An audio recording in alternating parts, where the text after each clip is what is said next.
Class is in session finally. Despite delays with the teacher, the principal, and everybody else in between, we are finally here. It's the Pub Sports Radio Hitting the Books football show, Monday, October the 4th. Ian Cameron, I think we're live with Conor Mack will be along momentarily as well. We think we're live. We think everything is good. We apologize for the delay. Obviously, there were tons of issues today across multiple social media platforms, Instagram, Facebook especially, and StreamYard, where going live and streaming and connectivity has been a problem for the last few hours. But it looks like we are finally able to go live and finally get this show rocking and rolling for a Monday. So we welcome in everybody. We'll wait for Conor to arrive with us. We'll say hello to everybody in the chat in the meantime. Thanks for your patience. We greatly appreciate it. It was out of our hands were tied. Not much we could do, but we still appreciate you guys hanging in there. And now we are back and ready to go here for the Hitting the Books football show for this Monday, October 4th edition. Hope everybody had a good weekend. Hope everybody had a fun football weekend and hopefully a profitable one as well in both NFL and college football action. Lots of exciting games, definitely, when you look back at the weekend that was. It was probably a good up and down type of weekend for me. It wasn't really a huge profitable weekend, but it didn't drop much either. It was right around even for me. I mean, the NFL yesterday was top 5 plays for me, went 3-2, so I'll take it. We got there with Washington in the thriller against Atlanta. Arizona was a good call. They took care of business against the Rams. What an impressive game from Arizona against an LA Rams team that was playing very good football going into that game. So that one was a winner. We had Cleveland getting the job done against Minnesota. We fell short with Carolina, though. Their defense was not ready for that Dallas offense, and maybe some signs that for as good as the Panthers defense has played to this point in the year, we have to keep in mind who they did play in the first 3 weeks of the season. They played, Zach Wilson and the Jets in week 1. They played the Saints in week 2 when the offensive coaching staff was totally out of commission because of COVID issues, and they were on the road for a second straight week. And then, of course, they played Davis Mills, in his first ever NFL start in week 3 against the Houston Texans. And, I still think Carolina's a good football team, good defense, but when you're going from those 3 teams to playing Dak Prescott and the Dallas Cowboys offense, clearly there was some issues with that step up in class for the Carolina defense. And it didn't help either that J.C. Horn got injured last week. They were dealing with injuries in the secondary, a couple key ones. And when you got to play the Dallas Cowboys passing attack with those kind of issues, sometimes you're going to struggle. And that's exactly what we saw from Carolina's defense yesterday against the Dallas Cowboys. The Tom Brady return game was fascinating, New England and Tampa. I'll tell you what, Tampa Bay, life and death just to survive with the straight-up win in that game. The weather definitely played a part. People saying Tom Brady threw the game. I stop with that rhetoric, please. I mean, come on, through the game. You think Tom Brady doesn't want to win, doesn't want to beat his former team, the New England Patriots? The reason why he didn't play that good is the weather was awful. It was hard to get a good grip on the football. It was hard for receivers to consistently grasp the football with 2 hands and hang on to it when you're talking about a slippery, wet pigskin. That's what's going to happen sometimes. It's going to be difficult to hang on to the football. And definitely we saw that in that Bucs-Patriots game last night. So definitely, I thought it was a good game. It was a very dramatic game, tense, back and forth. It went down to the wire.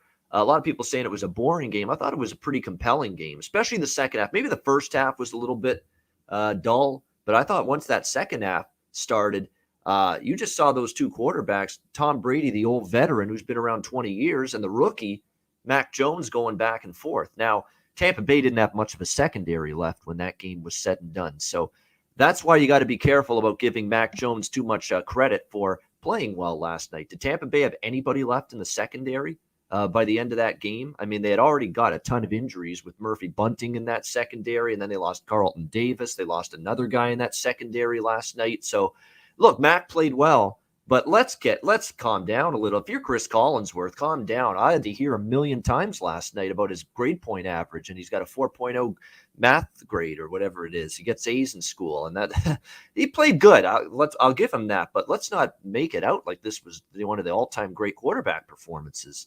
Tampa Bay's secondary was just gutted with injuries. So again, played well, but we're making him out to be like he's already, the next great quarterback. He had a good, let's not forget he was not very good last week against the Saints. People forgot that about Mac Jones. He didn't play well last week. So I give him credit, but let's not forget the Bucs pass defense was ravaged last night by the end of that game. But it was a fun Sunday night game. We've got Conor Mack back with us. Conor, we'll dive right into this week's games now that you have joined us here on the show. So let's go and get right into it. We will start with our first of two Thursday night college football games. We've got the Houston Cougars and the Tulane Green Wave. Houston taking money up 4-point road favorites up to 6 now in this game. The total 60 across the board in this one. It should be fascinating here because Houston's offense has finally kicked it into gear the last couple weeks. Clayton Tune in the offense, they're running the football well, and they did a number on Tulsa last week. Just laid complete and utter waste to the Golden Hurricane in that game, 45-10. Dominant victory for Houston. So this team's and look, they're winning games. They're starting to cover point spreads. So the betting markets are certainly taking notice, Conor, of Houston's improved play. And I think that's kind of why they're betting Houston in this game. And they also remember what they saw last. That's often the pattern with these early week line moves. And we talk about it here on this show. People bet what they saw last. What did they see last? Houston looked great. Tulane looked terrible, right? Yeah. They got blown out by East Carolina. The defense couldn't stop Holton Ahlers in that game. I don't know if I still think Tulane's a better football team than what we saw last week. Maybe not defensively, but I expect Michael Pratt and the offense to play a little bit better. And now that you're seeing Houston's offense move a little bit, and Dana Holgorsen starting to get this offense playing quick again, a little more up tempo like he did last week. He's starting to get some confidence back in this offense. Tulane certainly struggled on defense, and I was the beneficiary. I cashed over tickets with both of these teams last week. Took the over with Houston Tulsa, and I also did with Tulane and East Carolina. I'll wait for this total to drop down further, but it looks like there's some under money. I might go against the move later in the week if it drops any further. I haven't bet the game yet, but right now I do lean over the total in this game. Conor Mack, any thoughts here? Houston, Tulane. Yeah, we'll see if it drops lower. I think this could get over the total. I mean, the way Tulane, we knew Tulane's defense wasn't any good. You talk about Ahlers and East Carolina just ripped them apart. Houston, though, I thought was really, really good against Tulsa. I was surprised, like you talked about, their offense, other than at Rice, was 44-7. That 28-20 win with Navy wasn't big, and they just came out and whipped Tulsa there. And you're right, it just got over. We talked about the total might have been a little light at 54, and it just got over. Yeah, if this drops even, kind of the key number 59, 58, if this comes down a little bit, I think it cuts an over as well. But they big blowout there, Tulane gets whipped. So that's the line move, and that's why this has already moved up to 6, 7. So if this gets to 7, and maybe, I'll be on Tulane. Their defense has been so bad. So I don't know. I'll only look at the total here, maybe on the over. I don't know if I'm going to get on the side, maybe later on in the week. Look at it. Yeah, their defense since that first game against Texas Tech where they got shredded, but Texas Tech can do that to some teams, especially. Yeah, they still have a good offense, yeah. Yeah, I mean, they still have a good offense. Since then, you're right, 7, 0, 20, and 10. Now, look, Rice, Navy, Tulsa's offense has been schizophrenic. This will be a test because Tulane can move the football. I like Tulane. I like Michael Pratt, the quarterback, dual threat, run it, can throw it. I'm going to look over the total at the best number I can get. I'll let this thing drop further, and that's the way I would look at it. And you're right. I think if this hits 7, I'll have some interest in Tulane because I think I often see this when a team just looks so dominant and they blow out somebody like Houston did, and then everybody's rushing to bet them the next week. That doesn't always work. And let's not forget, there's a short week, travel week, and now you're going on the road and on the road, home game on again. national TV. Yep. For the Green Wave. So I'm not involved in this movement toward Houston. I get it; they're impressive. I may not go against Houston, but I'm not inclined to lay 6. It feels like the value is not there. Last week was the value spot. They were an underdog, catching more than a field goal against Tulsa. Now they're laying almost a touchdown on the road against Tulane. And Tulane's got that offense that's more than capable of hanging around in a game and backdooring you. So right now the over is the closest I'm coming to betting something there. Next game on Thursday, Coastal Carolina, Arkansas State.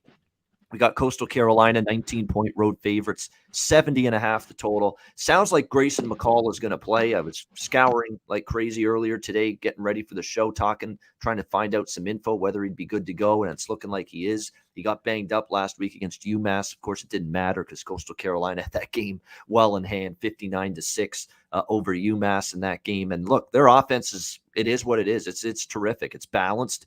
They run it, they throw it, they do both extremely well. The offensive line's magnificent for this Chanticleer's squad. There's a reason they're putting up big points on a weekly basis. And I don't know if Arkansas State's defense is going to stop them. Like, look, we're seeing Coastal score 52, 49, 53, and 59 in 4 of the 5 games this year. The only game they got below 30 was Buffalo. And I'll tell you what, this is right on par with the worst defense they probably played this year.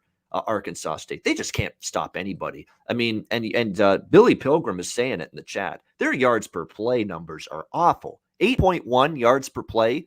That's so bad. That is way below average. That's way below any sort of acceptable type of statistic on the defensive side of the football. I mean, and it goes to show you last week. I mean, Georgia Southern, they are a methodical triple option offense.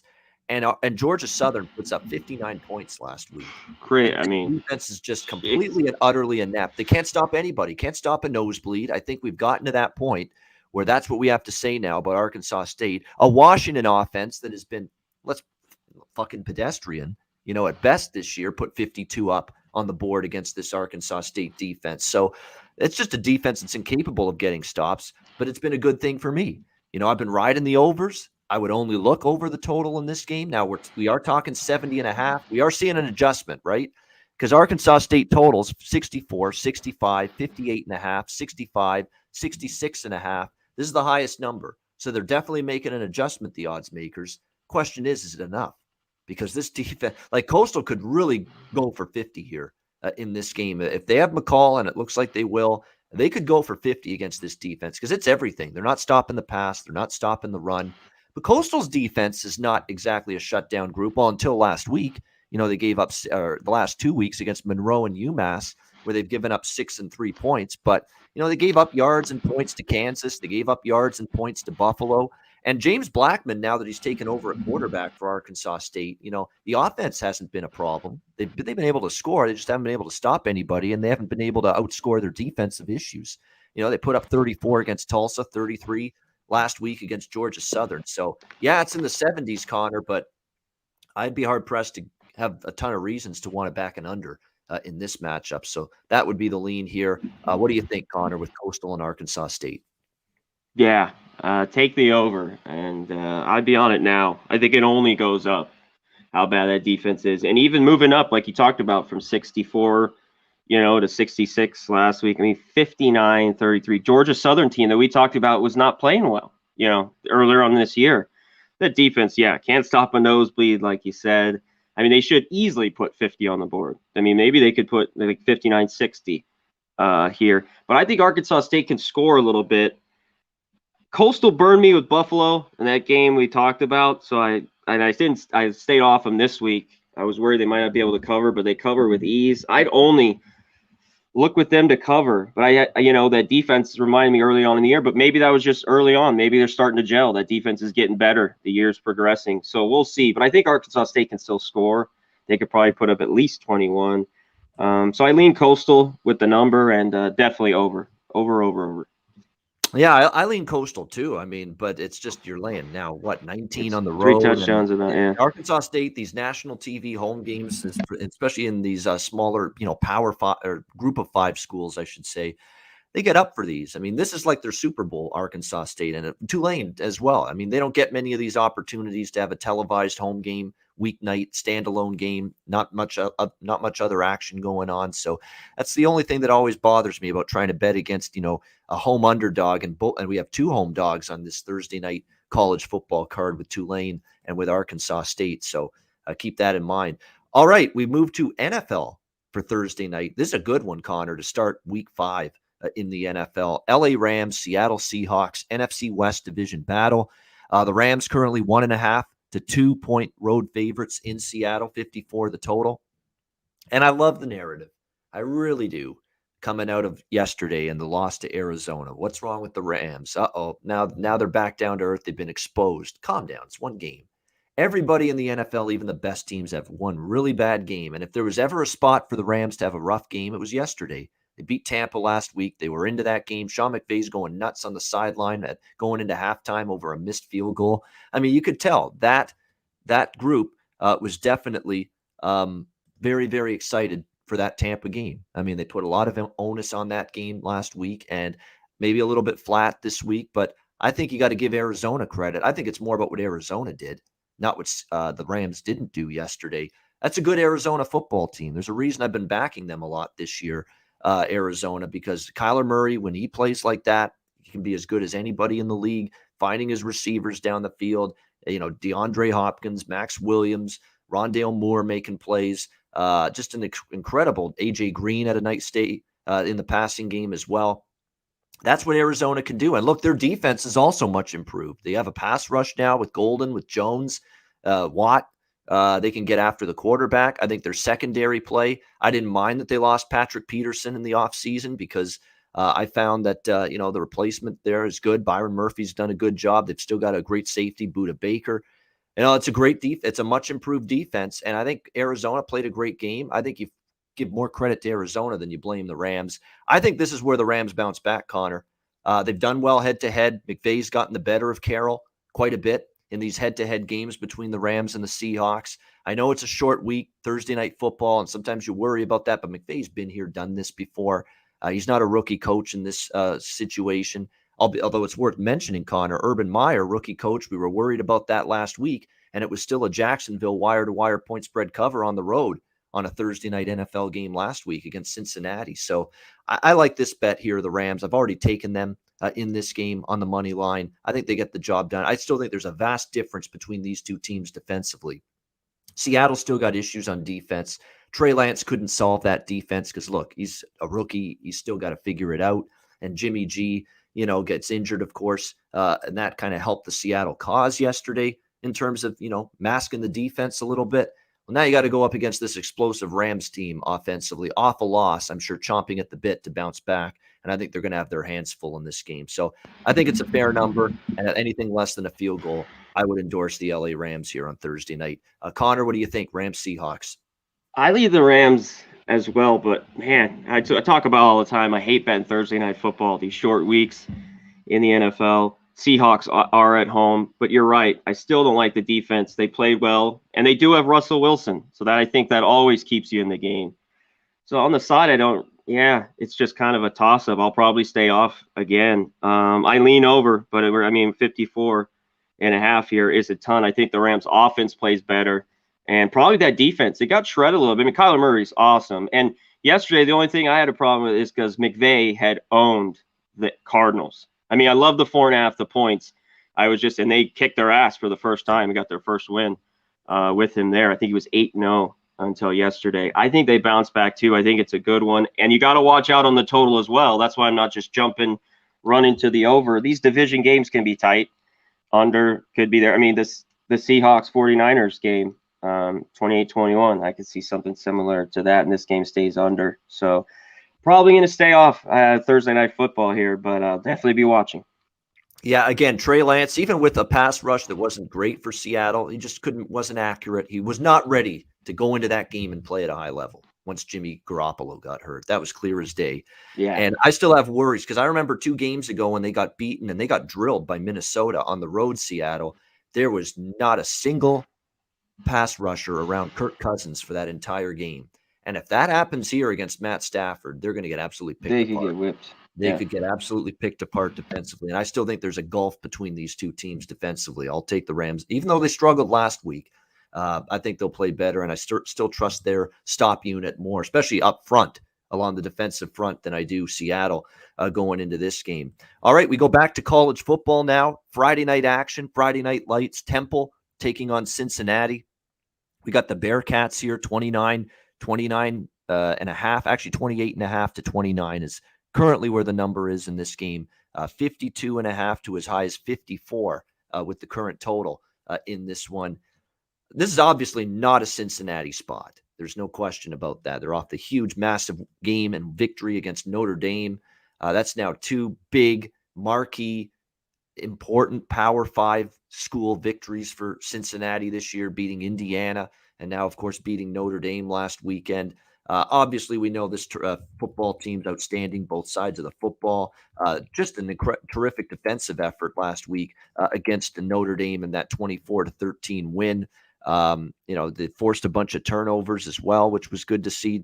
Jack Cohen struggled. Now, look, he got injured in that game, and Drew Pine had to take over, which didn't help the cause much for Notre Dame, but it was still a very good defensive effort from a very good defensive football team. Desmond Ridder, against a Notre Dame defense that's actually improved the last few weeks, wasn't a wow performance, but he was efficient. He played a clean game, no mistakes, 2 touchdowns, no interceptions, almost 300 passing yards, 19-32. So solid performance overall from him. We'll see how Cincinnati can respond now, because we've seen these before, Conor, where you have these big wins. Remember what happened to Fresno, right? A couple weeks ago when they played UCLA. Huge win for them. And then the next week they're sleepwalking for well into the third quarter before they finally woke up and started playing better, more focused, intense football. And you worry about this situation for Cincinnati now playing. And look, they've got Central Florida in a couple of weeks as well. So a couple of weeks. That's their next game after this one, Central Florida. So that one's a big one. And this one doesn't seem too big when it's all said and done. I'm tempted to take the points with Temple. If not for the full game here, at least for the first quarter, first half, that maybe early in the game they catch Cincinnati a little bit asleep, just a bit, because I'm liking what I'm seeing from the Temple side a little bit last few weeks. I mean, they beat up Wagner's not saying anything, but Memphis, 34-31, they outgained them by 21 yards. They won outright, as home underdogs, double-digit home underdogs in that game against Memphis on Saturday. They're playing better than I thought they would, and I thought this would be just a team I'd be looking to fade. And, Rod Carey's still not one of my favorite head coaches by any stretch of the imagination, but you also look at series history, the last 2 meetings, 2018, 2019, Temple won in overtime and Cincinnati won by 2, and the series history is Temple's covered 5 straight head-to-head against Cincinnati. So this is not the spot I am laying more than 4 touchdowns with Cincinnati. I can tell you that. Clearly, they're the much better, well-rounded team, and you worry about the Temple defense still, because it still is, a unit that's susceptible to giving up points and big plays. But when it's all said and done, this is just not at all. This is handicapping 101 in college football to me. You've got Central Florida next week. You're coming off a huge win against Notre Dame. You've really put a lot of stock and effort into that game, and now you're laying more than 4 touchdowns here following a big win like that. And look, Temple has been competitive now and better. And look, their yards per play, they're actually plus yards per play on the season, Temple, plus in that category. That means something. That tells you that they are not getting outmanned in the trenches. They are finding ways to move the football. They're finding ways to at least get necessary stops when they need to. So there's definitely no doubt. I have taken notice that Temple has improved their play the last few weeks. And if they show that again here, Conor, maybe they can hang within 4 touchdowns. It seems like a large number. I'm definitely leaning to the big dog here in this spot. What do you think, Conor? Temple, Cincinnati? Yeah, this easily could be the sleepwalk, especially early on. First half, you talked about it. Getting 17 Temple is in the first half. We all talked about on the show Saturday, Temple's live here. Now that you're catching the points, we think maybe they could win it, and they ended up winning it. Game went over. Their defense is still horrible. So I think maybe, early on, this kind of could be just the huge win in Notre Dame. But I think Cincinnati takes care of business. But, I'm not going to lay that many right now with them. Maybe an in-game on Cincinnati, but maybe look Temple, like I said, with the 17 in the first half. And the defense still is getting shredded, but Mathis, they've been able to move the ball. And the one thing Cincinnati can hang its hat on, they have a great defense. I mean, look what Notre Dame couldn't do anything really. Cohn's banged up all game, but they still have that great defense. So can Temple put up some points? Maybe a little bit if they're sleepwalking, but their defense has been really, really good. Just a difficult one. Yeah, maybe look for the bargain with the points early, but just not one that I love either here. I'll say this: they might have something going at quarterback in Dewan Mathis. Again, a Georgia Yes. transfer. This is a guy that got Yes. recruited by Georgia, so he obviously can play a little bit. A dual threat, he's capable of running with the football a little bit. He had 4 carries, 53 yards against Memphis. Very good through the air, and just quietly flying way under the radar because it's Temple, a team that was expected to be a doormat in the AAC this year. He's had 5 touchdowns, 1 interception. And 61.9% Good. completions, and he's taking care of the football. That will be put to the test. And Mike Smith saying that in the chat, Temple won't Yep. score. That will be put to the test by Cincinnati because the one thing Yeah. you can say, Memphis's defense, Wagner's defense, it's nothing like he's going to see here. And Boston College is the best defense they've played. And you could say Rutgers too. They got 14 against Rutgers. They got 3 against Boston College. So you do worry about that. Where's is that offense going to be able to work here against Cincinnati? But again, it might, just because what if this is Fresno part 2, where Cincinnati's just, lollygagging, asleep early in the game? That's the could dilemma. happen. Yeah. But Fresno, a little different team as we've seen. This Cincinnati has a defense. They don't. Yeah. But yeah, you got to be leery here a little bit. The thing that gives me faith if you're Temple is that the 1 interception so far through the first few games here for Mathis, he's done a good job protecting the football. He has to, because the one thing Cincinnati does, they are a ball hawking defense. They force turnovers, and if you're going to be, if you're not going to be able to have ball security and make good decisions with the football, they can make you pay for it. And the good news for Mathis going into this game, only the 1 pick on the year, should be an interesting one. All right, next up, Charlotte, Florida International. We've got Charlotte 3.5-point road favorites in this game. Total 58.5, pretty much across the board in this one. Charlotte, it got close. And I was the edge of my seat there with about 2 minutes to go in the fourth quarter. Charlotte, Illinois, hoping Illinois would just get one more first down and then take a knee, run out the clock. They did that. And the 10-point win for Illinois against Charlotte means I get the money with Charlotte in that game, getting 10.5, 11 as underdogs in that game. The more I watch Chris Reynolds at quarterback, the more I like what I see. I mean, he's a good quarterback. He's pretty accurate with the football. And I've been impressed with what I've seen out of him so far this year. And again, against Illinois, they hung tough in that game. And in fact, were leading for multiple stretches in that game, but ended up falling short 24-14. Before that, in a shootout against Middle Tennessee, they won 42-39, and they had the big home win against Duke earlier in the year. So definitely good things from this Charlotte group. I don't know what to make of Florida International last week, but their defense clearly has not been good.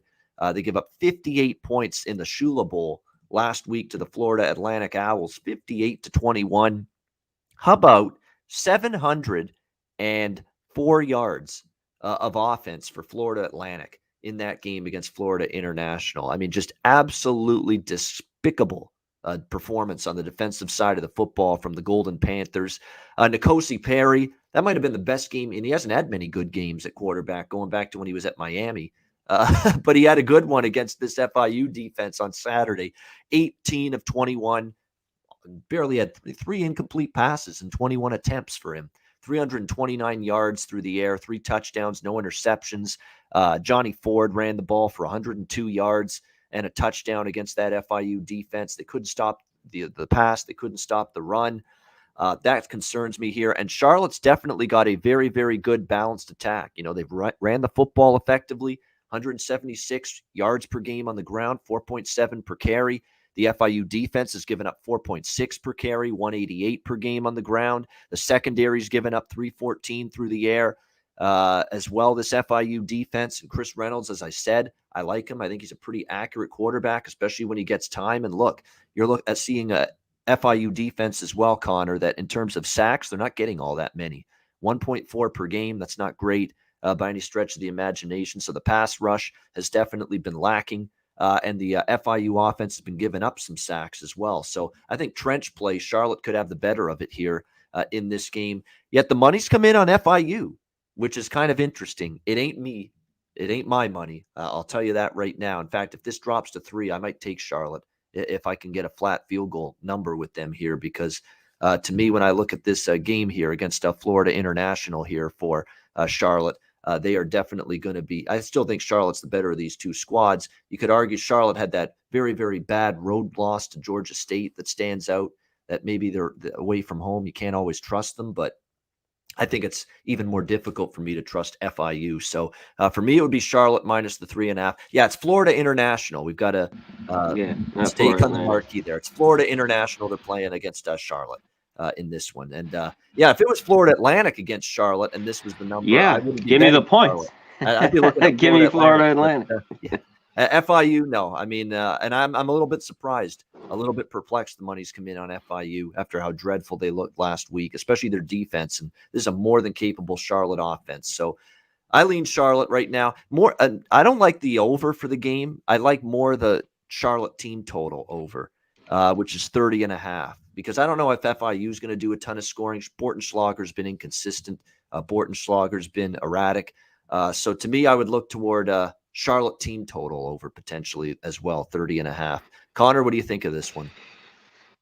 Yeah, you said it all there. If that was Florida Atlantic, I'd want the points with them. Florida National, they got whipped by him, 58-21.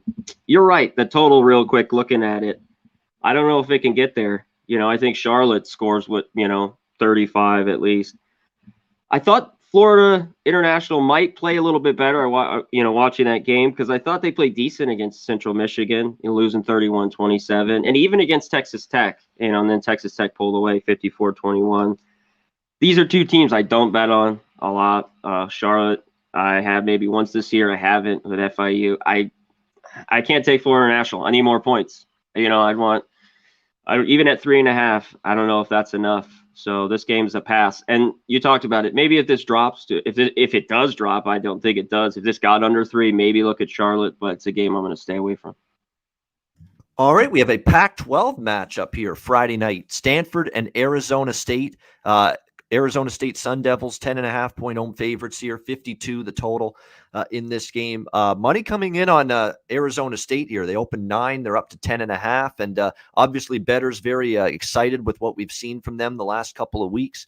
They had a rough game against BYU and 27-17 lost to the Cougars, but they bounced back strong since then, romping over Colorado, 35-13, and then a very impressive road win against UCLA. That was admittedly very, very impressive by Arizona State. However, they got a lot of things to go their way in that game as well. When you look at it, Arizona State, they did move the ball well on offense. Definitely in that game, they had a grand total of almost 500 total yards. I guess that Chip Kelly defense isn't fixed yet at UCLA. We were talking about how good it was early in the year, but look, Fresno went up and down the field against them a couple weeks ago, and now Arizona State did the same thing in this game against UCLA. I mean, just that UCLA defense, all of a sudden we got issues with them. Jaden Daniels, a guy that really hadn't put it all together offensively at times earlier this year, but had a solid game, effective, no mistakes, 13 of 19, 286. They ran the football well with the duo of DeMonte Trainum and Rashad White. They ran the ball well.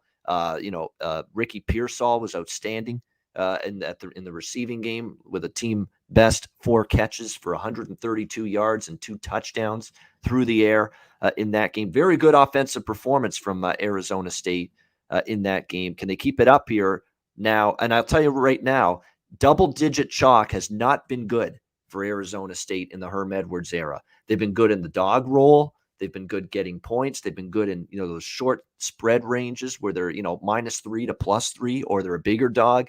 When they're being asked to lay double digits, Arizona State's not been good in this role. And I worry about that a little bit for them here going into this game. And let's not forget, at times they've had difficulties as favorites going back to last year. And Stanford, they come up with a huge win for them against Oregon last week, 31-24, winning outright as 8.5-point underdogs in overtime. I was impressed with the defense stepping up, making things difficult on Brown, Anthony Brown for Oregon. Kept him with just no touchdowns, 1 interception, 14-26. They did a pretty respectable job against the run as well, which was good. And of course, Oregon does like to run the football a lot. And Tanner McKee continues to give them hope on offense, and certainly doing a much better job than Jack West did for this Stanford team. Look at the numbers for McKee. 11 touchdowns No interceptions in 5 games. Just 5 games, he's got 11 touchdown passes already and a 64% completion rate. I'm looking at the points here with Stanford. I see everybody in the chat's talking about it too, and I'm right there with them. Stanford getting the points is where I would go here in this game. Now, you could say it's a letdown spot for Stanford at home beating Oregon. You could say the same thing about Arizona State. That was a big win for them against UCLA. So I think the spot cancels each other out. Stanford's coming off a big win. So is Arizona State. So to me in this game, you look at the matchup, and I think Stanford's offense is more than good enough to make plays to keep them in this game. I think they found themselves a quarterback in Tanner McKee. And you look at Stanford, 5-1-1 against the spread, their last 7 road games and their last 7 Pac-12 conference games. And they've been good in the dog roll. I'm looking at Stanford here. I'll let this number continue to drift up. And then whatever best number I can get with Stanford, I'll probably be looking to pull the trigger with the Cardinal here, plus the points on Friday night. Connor, Mac, what's your thoughts on this Pac-12 matchup? Yeah, I like Stanford as well here. Just too many points. I liked Arizona State. Nothing against UCLA. I think we're fraudulent, and even I liked Arizona State, with them and the over. And I loved Stanford catching those points against Oregon. They always play them well, and then ended up beating them outright. You talked about it. We talked about it weeks ago. The move to McKee has been the difference for Stanford. At times, the offense struggled a little bit with Oregon, but they picked it up, tied it, and then won it in OT. I got to take the points. I just think it's too many. I like Arizona State a little bit, but now you're getting in a range, laying points like this. I think it's just too many. Too much love for the Sun Devils here. And yeah, you're right. These kind of cancel each other out. Big win for Arizona State. They're at home. Stanford, traditionally the last few years, has played well against Arizona State and beaten them. So give me the points here. I agree. Too many here. All right. We look like I lean over too. I know I just think the total's maybe a little bit like Arizona State's a little slower. So Stanford, but just a slight lean to the over. Yeah, I mean, I think it's interesting because Arizona State does have a pretty solid defense overall. Yeah. I like what I've seen from them, but it's a lower number, and we have seen them go over the total in 2 straight. And really, since Tanner McKee's taken over at the quarterback spot, we've seen this Stanford team cash a couple of overs, 3 in fact. They're 3-1 to the over, in their last 3 games. The USC game, 42-28, Vanderbilt 41-23, UCLA just slipped up and over the total.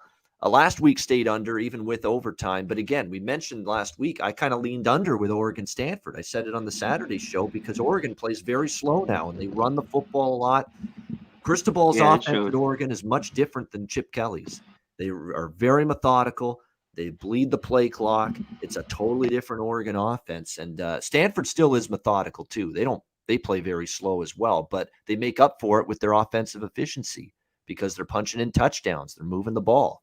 And that makes up for it. And you are talking a total that's only in the low 50s. So I would lean over too. And certainly both of us liking Stanford here as well. All right, let's turn our attention to Saturday. We've got a lot of big games coming up on Saturday. Let's start with Florida State, North Carolina. We've got North Carolina 17-point home favorites here in this game, 63.5 the total in this one. Florida State, obviously, with just a ton of issues galore. Coming out of last weekend against Syracuse, where they actually battled in that game against the Cuse. But when it was all said and done, when a team is just struggling, when a program is in a little bit of disarray, like the Seminoles are right now, you're going to have a difficult time. But credit to them for pulling it out 33-30 last week against Syracuse, although, of course, Syracuse gets the point spread cover, getting 5.5, which is the main thing. Because I had Syracuse in that game. It was one of those gutted out performances for Florida State. Jordan Travis did enough in the passing game for Florida State. The shocking thing to me is how well they ran the football against Syracuse's defense, that had played pretty well in the win against Liberty. And we did not see that same defense from Syracuse against Florida State over the weekend. Garrett Schrader in the passing game was decent. They had their own success running the football too. Garrett Schrader was running the football like crazy against this Florida State defense. Him along with that great running back, Sean Tucker, for Syracuse. They did a lot of damage on the ground against Florida State's defense in that game. And North Carolina impressed me, Conor, for one reason and one reason only. They've had now 2 big losses to start the year. You know, they lost to Virginia Tech, a horrible loss to Georgia Tech, which now looks even worse after Georgia Tech got absolutely buried by Pittsburgh, on Saturday. But North Carolina showed me some character. It was not, 2 losses or season's over. No, it's we're going to work hard. We're going to be ready. We're going to practice hard. We're going to be ready for this game against in this last game that they had last weekend against Duke. And they buried Duke 38-7. Got the point spread covered, 19.5-point home favorites. Their defense bounced back. Sam Howell and the Tar Heels offense was outstanding in that game as well. Very clean, effective game for the Tar Heels offense. They ran the football solidly as well, gaining more than 4 yards per carry, led by Ty Chandler running the football. So good bounce back game for UNC there. I lean a little to the Heels here, but I don't know if I want to lay 17. We'll have to wait and see. But I was impressed with North Carolina because it's hard to get your players and your team back on the tracks mentally when the aspirations are so high. Compete for the ACC championship. You've already lost 2 games in the month of September. It's hard to get the team focused and back on track. But the fact they looked so impressive and dominant, albeit against a Duke team that's not great, that's good. A positive sign for North Carolina moving forward. And the concern for me, too, with Florida State is they're just not giving a lot of resistance defensively. We're seeing it 35, 31, 30 in the last 3 games. Then that's why I lean to North Carolina a little bit here, because I find their defense can do enough to stop Florida State, and I just don't know where the stops are going to come from for Florida State against, this could be the best offense they've played so far, probably will be. And after what I've seen from them and that defense, the last 3 games against Syracuse, Louisville, and Wake, it doesn't bode well for success here for Florida State. And by the way, 0-4 against the spread run for Florida State coming into this game. And also what I like too for North Carolina, Conor Mack, revenge. They lost to Florida State last year, 31-28. It was a stunning loss. I do not think they look past the Seminoles here in this game. So I haven't bet it yet. I'm going to see where the number goes, but I lean at least to the North Carolina side. Conor Mack, what do you think? Yeah, this one's interesting. Right away, looked at this earlier this morning. I lean the other way. I lean with catching the points with Florida State. I just don't trust, good win, against Duke, but Duke's horrible. I still don't trust the North Carolina defense, and Florida State will get gouged here too. I mean, I lean over. The total's 63 and a half. Yep. I don't think they're going to stop North Carolina, but I think they'll be able to score. Everything I've seen from this UNC defense, I can't lay, 17 points here with them. I mean, so the last 2 games, they find a way to win, 33-30 in Syracuse. I think, they lost 31-23 to Louisville. Small steps. They might not win this one, but I think it's just too many points. I'm going to be on Florida State the more I think about this one, and I'd lean over. Yeah, the over could get there. Last year, 59 points, but you look at the total yardage in that game, Conor, 558 for North Carolina, 432 for Florida State. You combine the 2 total yardage numbers for both of the teams in the regular season game last year, you're talking about almost 1,000 total yards. There probably should have been more than 59 points scored in that game when you factor in the yardage and yards per play as well in that game last year. So I could make a case for the over as well, 63.5. It's come down a bit. So if you like the over, maybe don't rush to bet it. You might be able to get a better number later in the week, but I would lean in that direction as well over the total. Let's turn to the Big Ten. We've got Michigan State and Rutgers next up. Michigan State, 5-point road favorites in Piscataway, 50.5 the total. Rutgers gave you the blueprint, which you cannot do when you're playing an elite team like Ohio State or one of the best teams in the country. You can't have that kind of start. Defense just gets ripped in the first drive, pick 6 deep in your own territory from Noah Vidral, and that set the tone for the whole game. Right there. It's basically, you knew right then, actually, 14-0. Most times I'm like, okay, it's only early in the game. But just the way that started so badly for Rutgers, I'm like, they're probably going to get just steamrolled. It just had that feel to it. And that's exactly what happened. You could not have started that game any worse for Rutgers. And that's unfortunate because, it's a team that's obviously trending up. Greg Schiano's done a very good job, but you just cannot shoot yourselves in the foot. You can't make mistakes like that. early in the game. And of course, there was no looking back for Ohio State. They end up with 541 total yards of offense in a Yeah. 52-13 beatdown over Rutgers in that game. So how does Rutgers respond? That's 2 losses in a row, albeit the Michigan loss was competitive down to the wire. They hung in there, lost by 7. But that's their first point spread defeat of the year against Ohio State. They're still 4-1 ATS on the year after that 52-13 loss to Ohio State. And really more than anything for Rutgers is you can't have the mistakes. You can't have the issues that they had. You can't have 3 interceptions from your quarterback. And that was an issue. And the more I see out of Noah Vidal, they're going to win games in spite of, not because of this quarterback.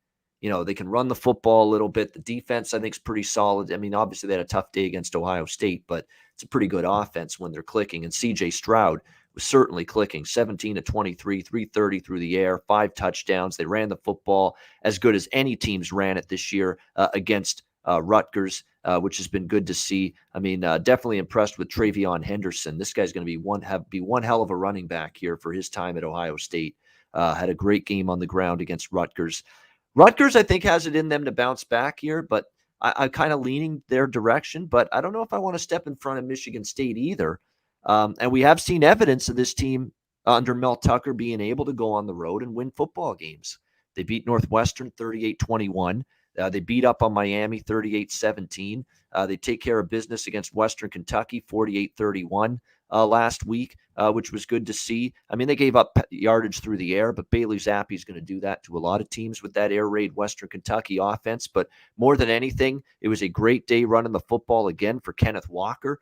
24 carries, 126 yards, 3 rushing touchdowns. Peyton Thorne, because he's got a good ground game to rely on for Michigan State, he doesn't have to do too much and carry the team offensively through the air. He was another effective passing day for him, 20 of 30, 327, 1 touchdown. He's got 11 touchdowns, 1 interception on the year, Peyton Thorne, 63% completions, not making mistakes with the football. Michigan State's definitely been more than good enough where I think from a spot perspective, Rutgers is in a nice bounce back situation. But look, Michigan State's been every bit the bet on team so far for me this year that Rutgers has been. And I don't know if I want to go against that momentum. And they've shown the ability to win and cover games on the road against Northwestern, against Miami. Now, the question is, Conor, where do you place Rutgers compared to Miami, compared to Northwestern? Where are exactly. they on that totem pole for you? I think they're in the same stratosphere, to be honest with you. I think they're maybe a little bit less talent-wise than Miami. Certainly they are, but Miami hasn't played up to their talent. And I think they're a little bit better than Northwestern, but not leaps and bounds better than Northwestern. So to me, Michigan State could get this job done here on the road. So it's a tough one. I like the spot for Rutgers, but I think fundamentally the matchup might be in Michigan State's favor. Conor Mack, what do you like here? Yeah, you're right. I mean, they did, with how we saw Northwestern get whipped this weekend. Miami's not very good either.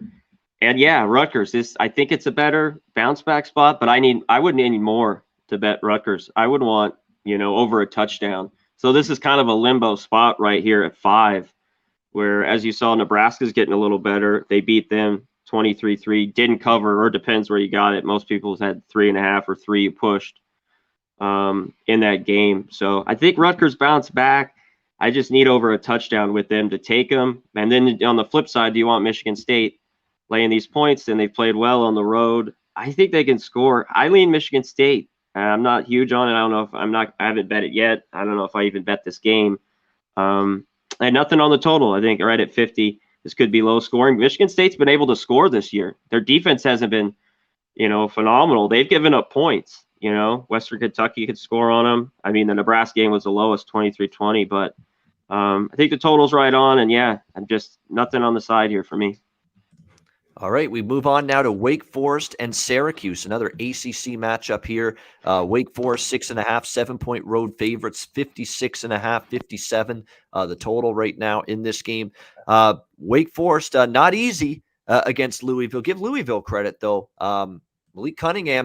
Malik Cunningham has definitely improved from last year to this year. I've now seen enough of him where he's playing better. He's throwing the ball better. He's making better decisions. He's a little bit more accurate with the football. And the run game with Jalen Mitchell has certainly helped out that Louisville offense. And Wake Forest had to work for it. And for the first time this year, we saw some cracks in the armor of that Wake Forest defense, which had played pretty well.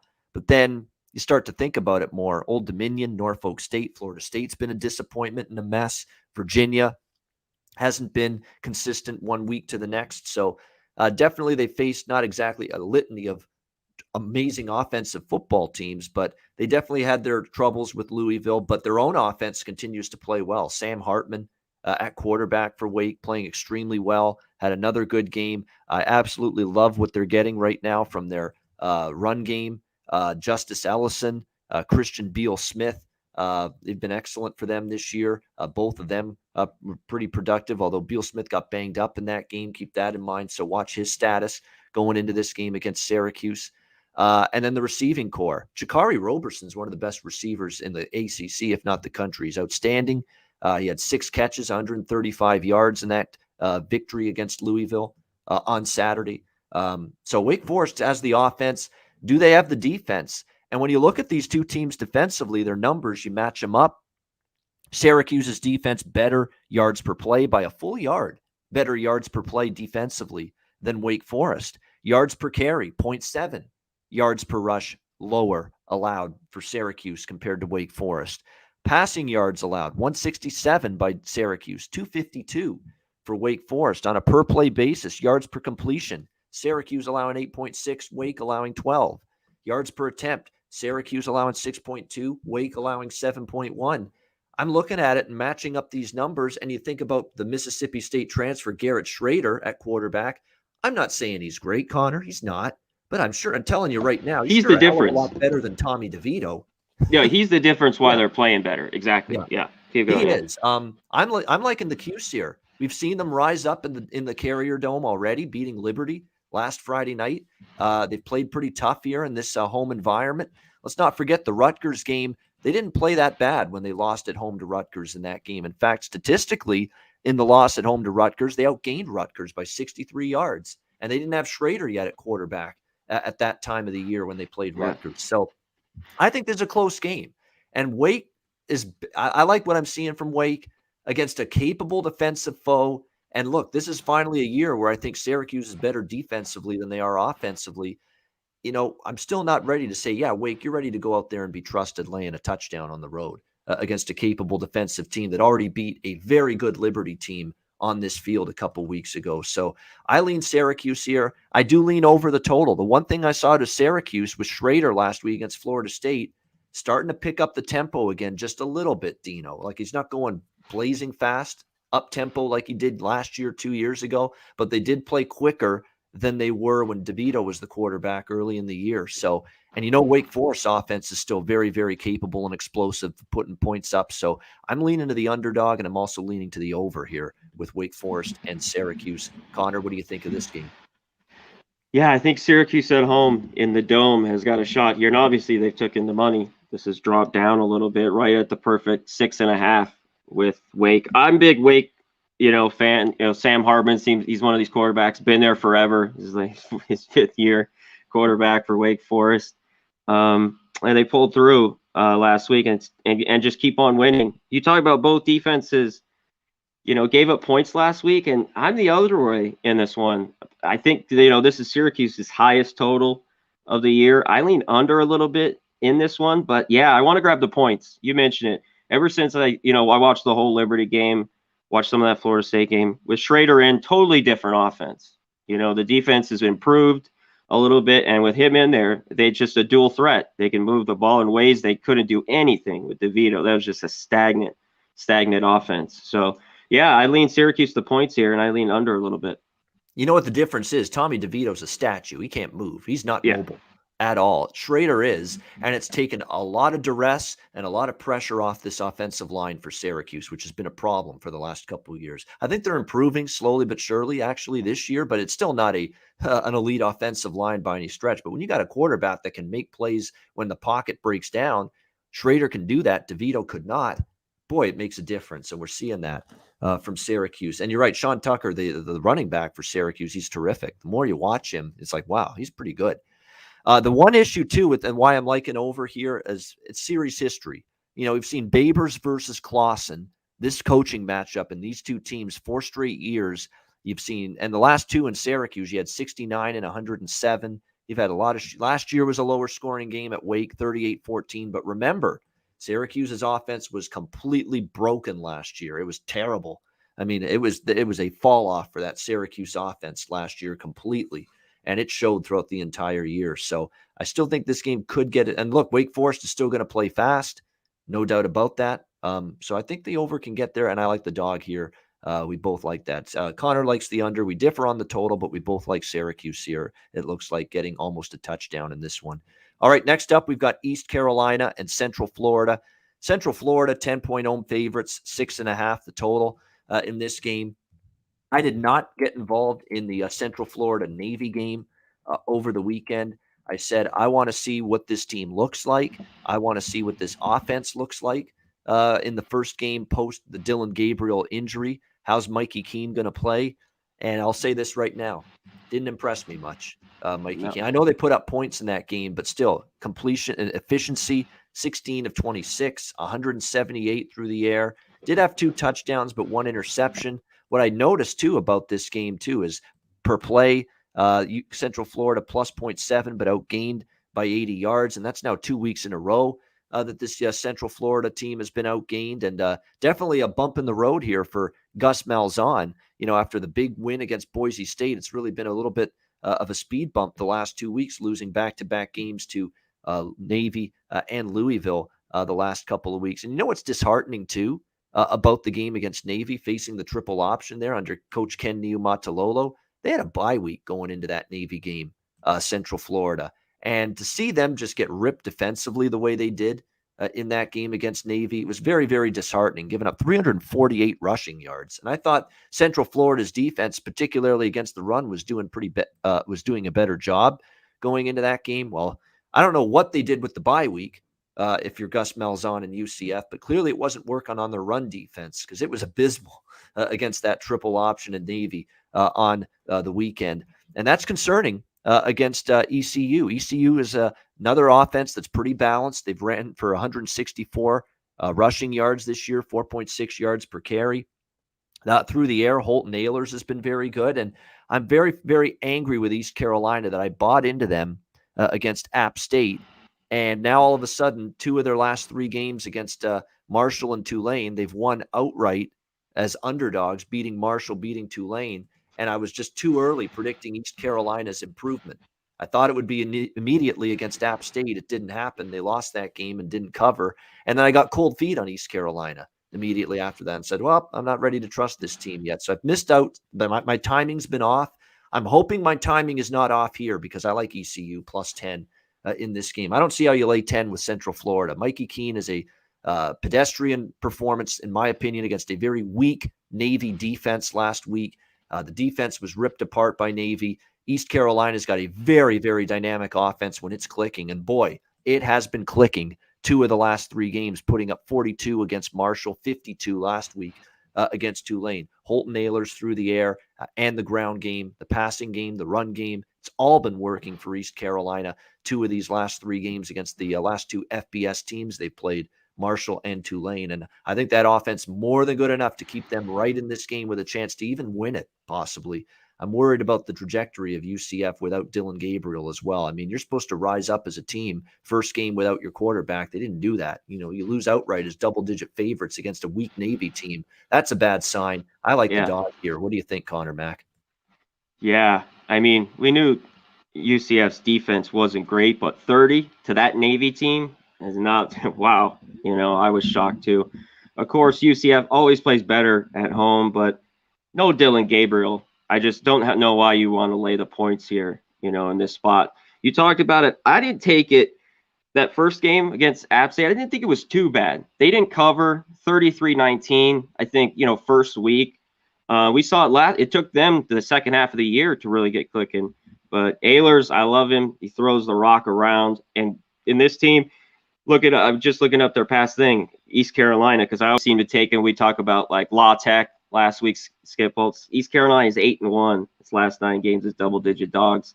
You got to take the points here. It's just a missed spot. And it might take some time with their new quarterback to get going there at UCF, but they still have that leaky defense, and I think East Carolina will be able to score on them. So, yeah, grab the points here. All right, we have Maryland, Ohio State, Big Ten action next up here. We've got Ohio State 21.3 touchdown home favorites, 68.5 the total in this one. I think this is a good buy low opportunity here for Maryland and their offense here, and at least in terms of their offense, because they got embarrassed by Iowa on Friday night. And look, Iowa can do that to a lot of teams. They already did it to Indiana. Just ask Michael Penix how he felt after playing Iowa.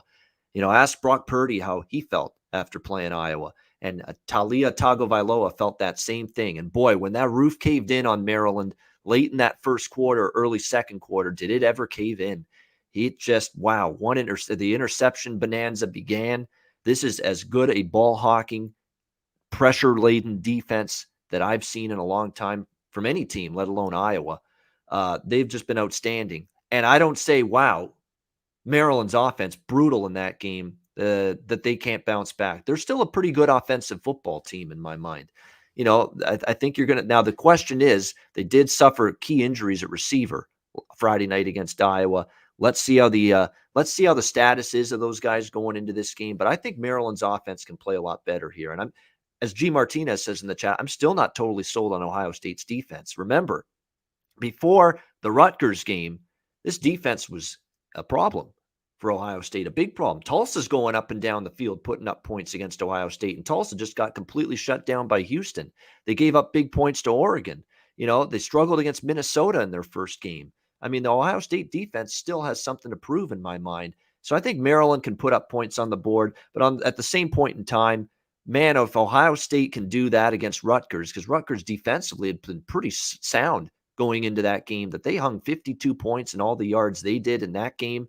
What can they do here against Maryland's defense? Which, look, Maryland's defense allowed a pedestrian passing game for Spencer Petras, who hasn't done much at all, Conor, throwing the football this year. He's making plays all over the place, dropping dimes in the passing game against this Maryland defense. That's not good now going on the road to the shoe here against C.J. Stroud and an offense that's coming off a dominant offensive showing. They ran it. They've got Olave and Wilson in the passing game. So I'm not betting a side here, but the total does interest me. I think we can get over 67.5, 68.5. It's a high number. I think historically we've seen higher scoring matchups with these two teams as well. I'm just going to briefly check the series history, but off the top of my head, I think we've seen high. Yes, we have. Look at them. 6 straight overs head to head. 52-24, 49-28, 62-14, 52-51, 73-14.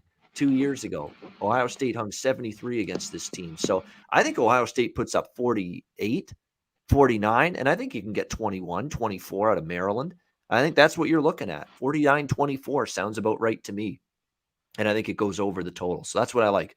Maryland, Ohio State over. What do you like, Conor Mack, here?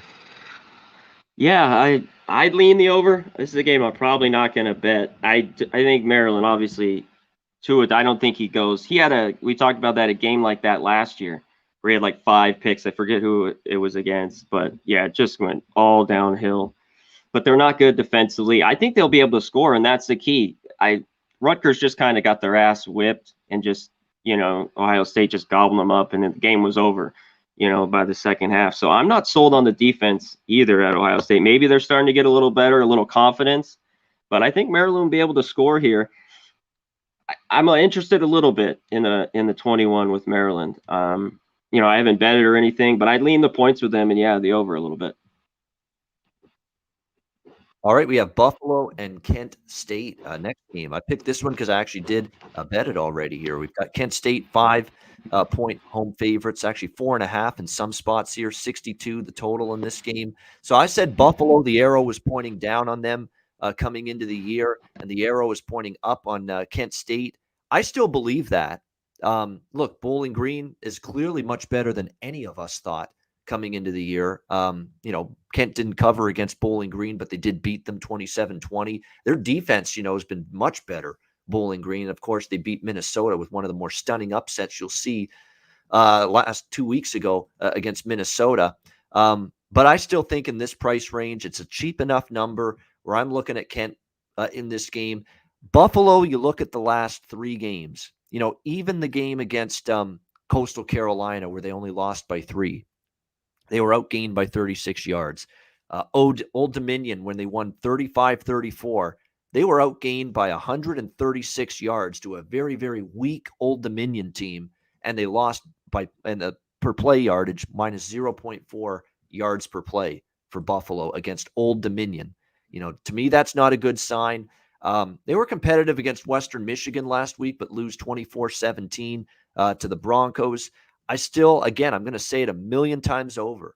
I think Buffalo's defense is worse than they appear. Statistically, they are worse than sometimes the final scores indicate. Buffalo, they're having trouble getting stops, and they're very fortunate.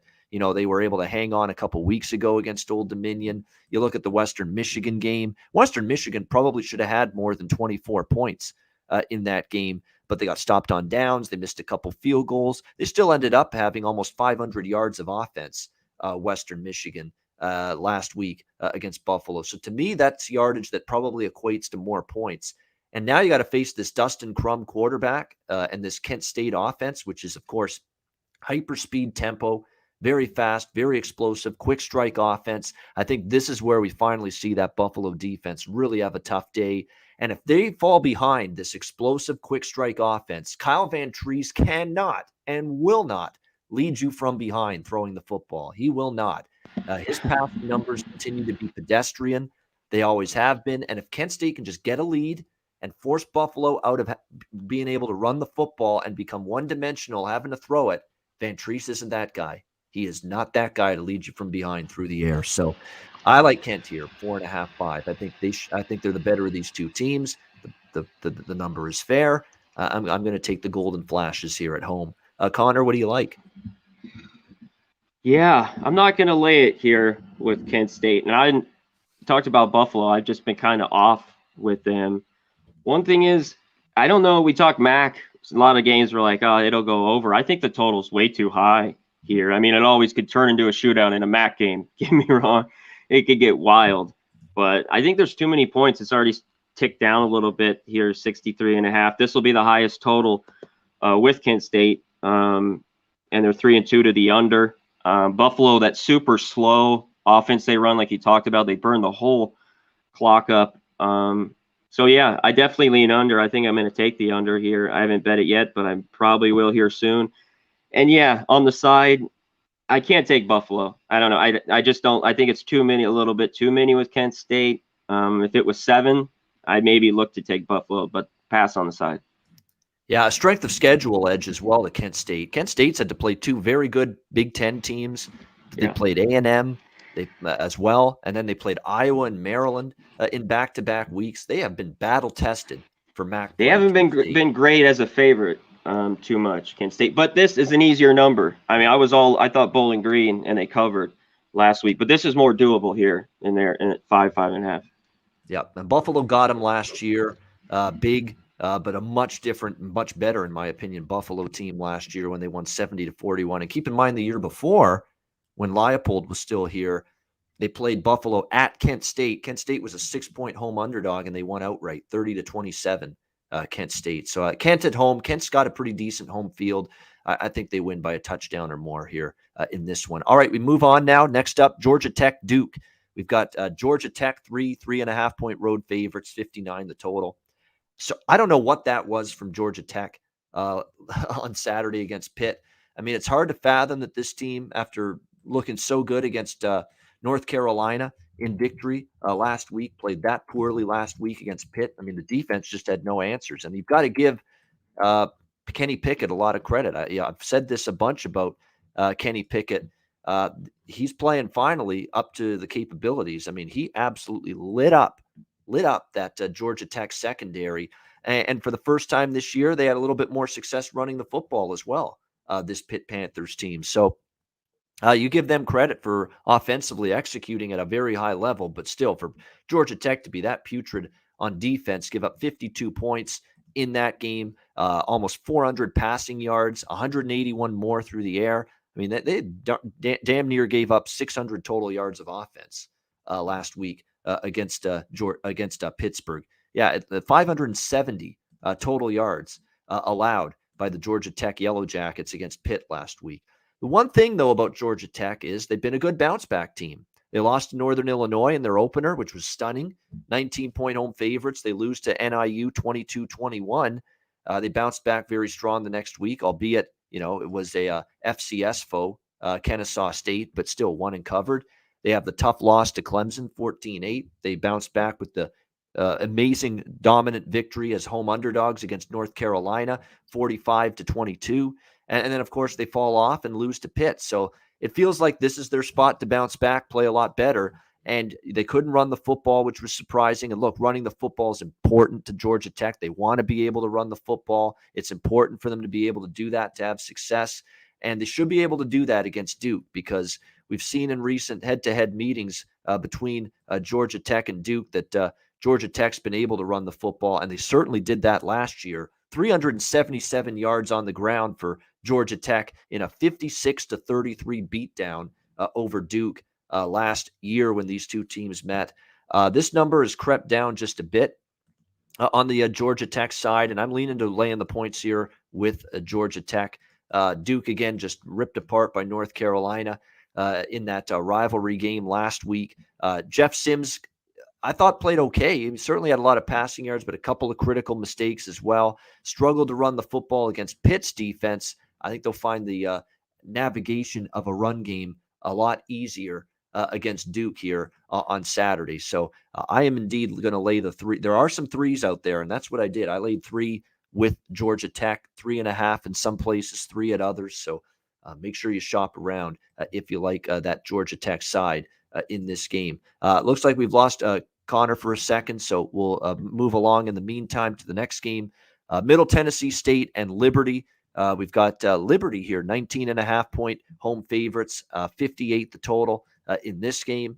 I like the over here between these two teams.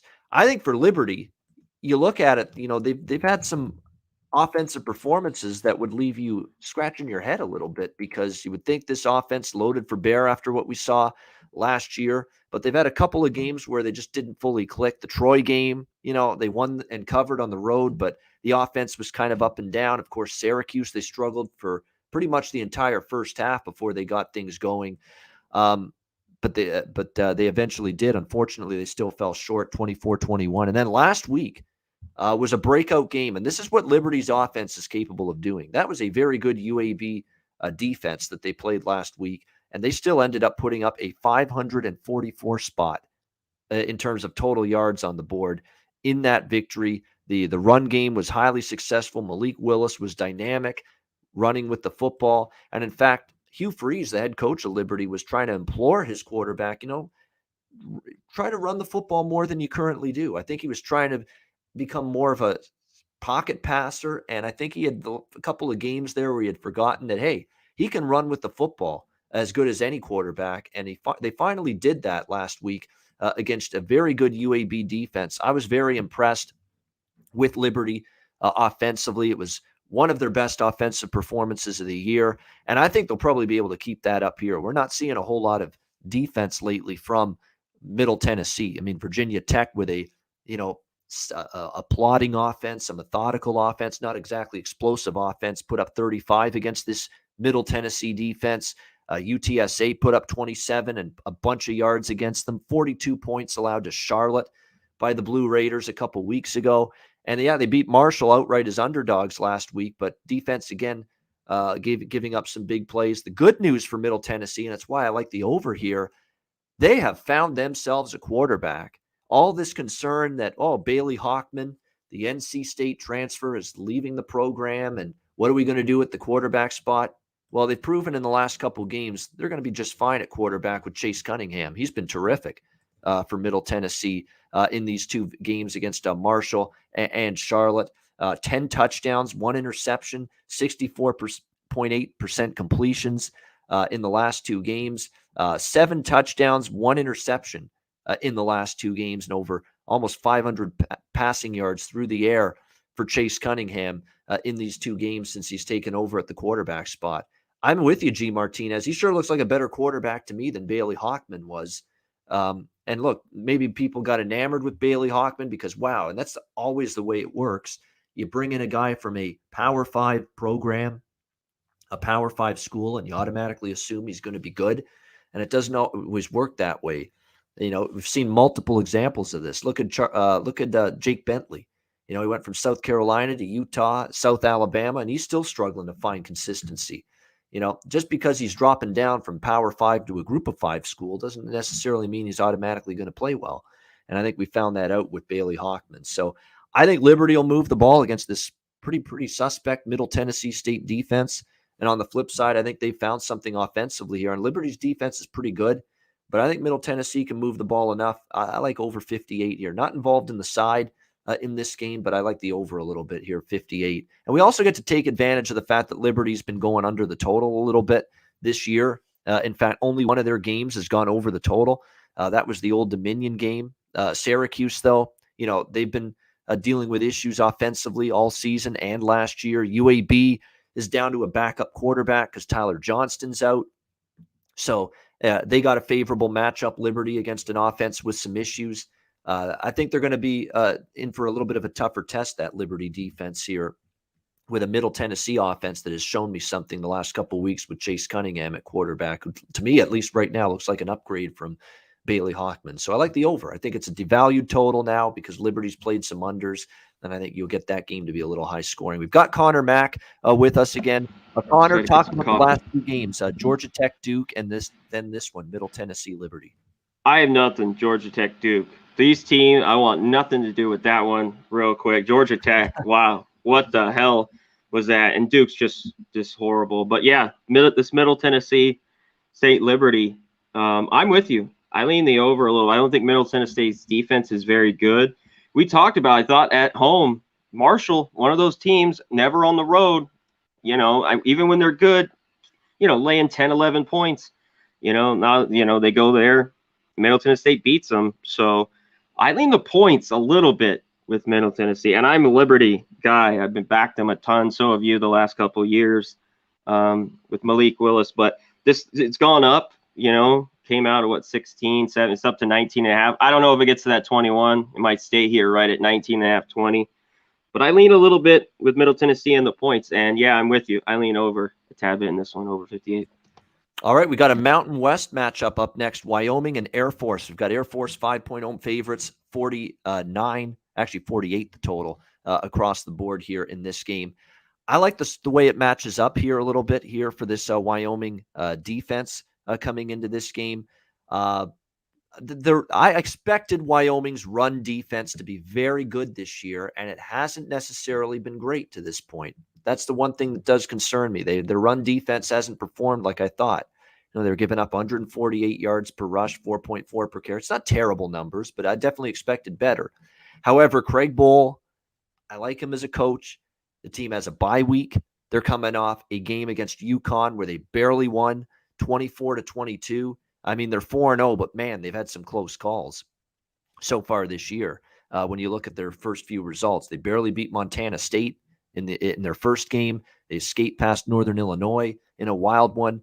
They do beat up Ball State pretty good, but against UConn, barely winning that game as 31.5-point favorites. So it does worry you, but I like the bye week, refresh, recharge the batteries, get this team back on a better tangent going into this game. I still think Sean Chambers, veteran quarterback, Xavier Valade running the football very well for Wyoming. He's been there now for a couple of years. I like the idea of getting points with Wyoming in this spot. And you look at Air Force, 2 very impressive wins in a row against Florida Atlantic and New Mexico. Take nothing away from that, but home favorite here now. And remember, Utah State beat them outright when they were laying points at home a few weeks ago. I think you give this Wyoming team a chance to extra time to prepare for the triple option. That's always a benefit and a positive for any team when they have a bye week going into playing a team that runs the triple option. And that's what Wyoming is going to have here in this game. And Wyoming's dominated the recent series history. You look at Wyoming, they are 9-1 against the spread in the last 10 head-to-head meetings the last decade against Air Force. So they have found ways to cover numbers. 10-1 ATS for the last 11 meetings. They're 5-1 ATS the last 6 meetings here in Colorado Springs at Air Force. 9-3 against the spread for the underdog in the last 12 meetings. So I get it. Air Force has played 2 terrific football games in a row. And give Calhoun credit. I mean, he's always done a good job with this program. They're playing good on both sides of the football here. Zeke Daniels looks like he's running this triple option very well at the quarterback spot. Their run game solid, but I like the spot here. And Wyoming catching points, I'm always interested. Off the bye, extra time to prepare for the triple option. I'm on Wyoming here. Buy low. I think that UConn scare really whips this team into shape here for this game. You realize you got away with one. Now the bye week, prepare for this game. I think they have a much better game against the run defensively, and that keeps the minutes. So I like the underdog here, Wyoming. What do you think, Conor Mack? Yeah, this game's a pass for me. I don't know what Wyoming team we're going to get. I mean, you talked about them being 4-0. I just, I thought after they gave up a shit ton of points in Northern Illinois, 50-43, they come back, beat down Ball State pretty good, and then barely beat UConn, who's getting better as the year's going on, but still 24-22. Yep. They're off the bye week. I with you. I lean the points. Air Force has looked pretty good. I think the total's right there. What do you expect? When I see this in years past, this is under. Both these teams are going to run it, but the defenses have been leaky. Even Air Force giving up all those points, but Wyoming isn't a team slinging it around like Utah State was. So more running, nothing on the total. This game was just a pass for me. All right, we go from one Mountain West game to another one, and this one should be a good one. Boise State, BYU. BYU 5-point home favorites, 55 the total. The early money's come in on BYU, and I've got to agree with it. I'd look in that direction too. I mean, I think there's some serious problems with Boise State. It started to fester in the Brian Harsin days, especially the last year or two, and it's carried over into the very beginning of the Andy Avalos tenure here at Boise State. I don't know if this program is where it once was, and they've already had 3 losses on the year: Central Florida, Oklahoma State, and Nevada. Now, quality losses; those are all good football teams. And remember, Central Florida was when Gabriel was still at quarterback. There's problems. This defense, what's happened to them? I mean, they faced 2 really good offenses this year. You got to throw out Oklahoma State because they've had offensive issues all year, and they still lost that game because Bachmeier and the offense got shut down. But against the 2 really good explosive type of offenses that they've played this year, UCF, and then last week against Nevada, they got ripped apart. 36 points allowed to Central Florida, 41 allowed to Nevada. They've lost the yards per play battle, Conor, in each of their last 3 games. Even the win against Utah State, which was a very misleading final score, 27-3. Boise State got outgained even in that game on a yards per play basis, minus 0.7 yards. In fact, they're a combined minus 1.3 yards per play versus their opponent in the last 3 games combined. That's not a good statistic you want to have. And I'm willing to admit, as someone that had Utah State last week and BYU gets the money, I had this team as not falling apart, but down from last year, maybe significantly down, and it hasn't been the case. I mean, they didn't have Jaron Hall at quarterback. No problem. We'll put in Baylor Romney, and he'll go in there and light up a Utah State's defense like he did in the first half. Oh, we lose Baylor Romney to injury as well at halftime last week. Oh, no problem. We'll go to Jacob Conover, and he'll find a way to get the job done and lead us to a couple of touchdown drives to put that game away. Kalani Sitake's got it going right now for BYU. The defense has been good. They've clearly not suffered the drop-off at quarterback in the post-Zach Wilson era that I thought coming into the year. Of course, yeah, a lot of returning production lost from last year, but you're replacing those guys with experienced, older players. Sometimes the drop-off isn't as pronounced, and we've seen that on full display. I don't know. BYU has clearly been undervalued from the beginning of this year, and Boise State's clearly been overvalued from the beginning of this year. So take a guess which side I'm leaning toward. Yeah, that would be the undervalued side. That would be BYU. Conor Mack, what do you think here? Boise, BYU.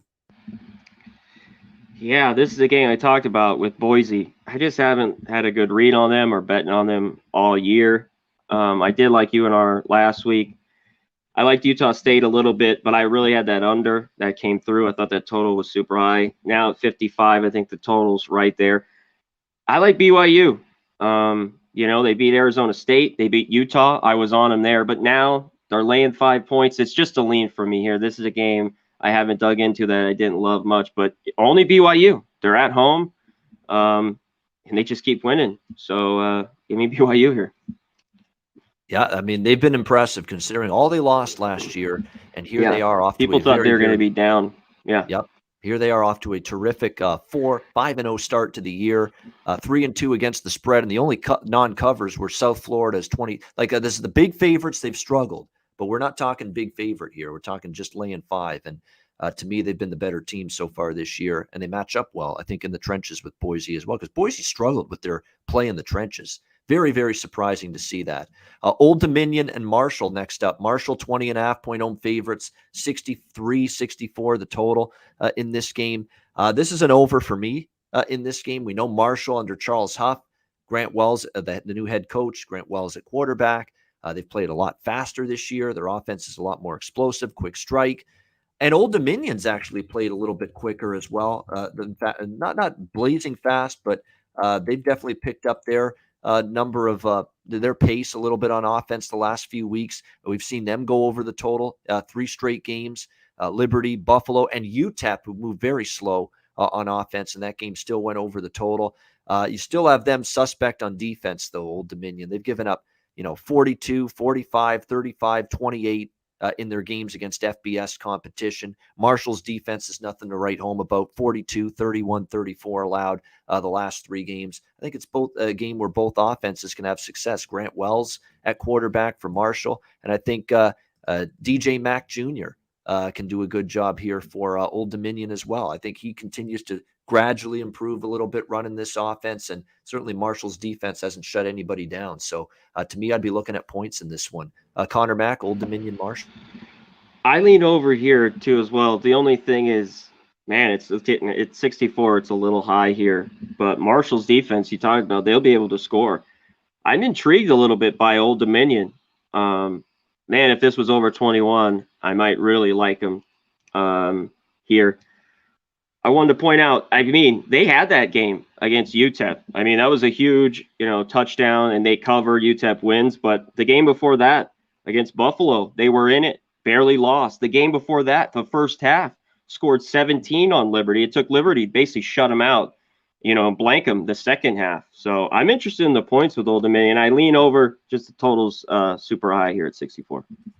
All right, Utah and USC, Pac-12 action. USC 3-point home favorites, 51.5 the total in this one. Utah about disappointing. This team has been very, very disappointing, but you can kind of say the same thing about USC at times this year. Which USC team is it going to be? Because the one thing that we know about USC this year, they've been consistently inconsistent. I mean, look at the results, right, from USC. So far. The good win against a solid San Jose State team in the first game, lay an egg to Stanford.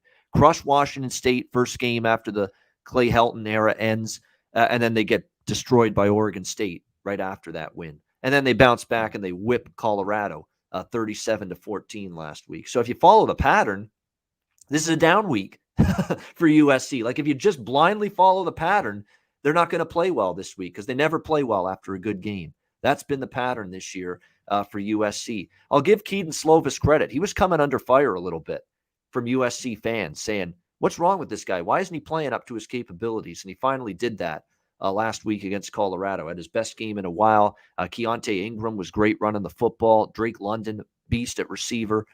Much better offensive game for USC there. But going to be being able to do that against Utah, going to be a little bit more difficult. I wanted to see how Utah responded against Washington State. Remember, Charlie Brewer, that fiasco, he was playing poorly. He wasn't happy with getting benched, and he just left the program, flat out took his ball and went home, literally, for Utah.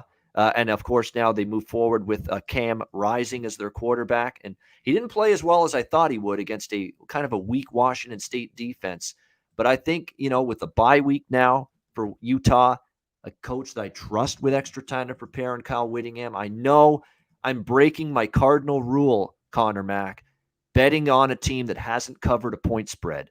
Just like I don't bet against teams that are perfect ATS, I usually don't bet on teams that are winless ATS, and Utah hasn't covered a point spread yet this year, 0-4 against the spread. But I am breaking my rule for this one game here. I'm going to be on Utah at +3. Off the bye, I don't trust USC to put 2 good games in a row together. They haven't done it all year.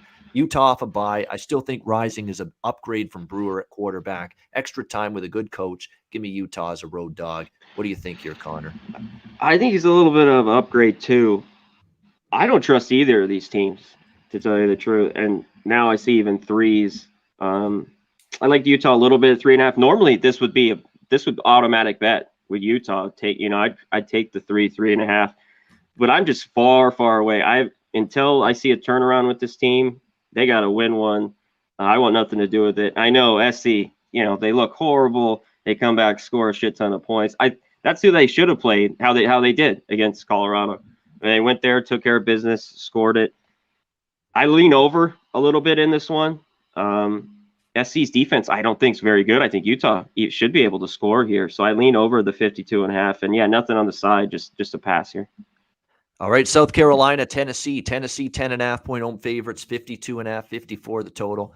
All right, so Tennessee, give them credit, very impressive in victory last Saturday against Missouri, but a defenseless Missouri team that hasn't played a lick of defense all year, that just fired their defensive line coach, by the way, following that loss to Tennessee on Saturday.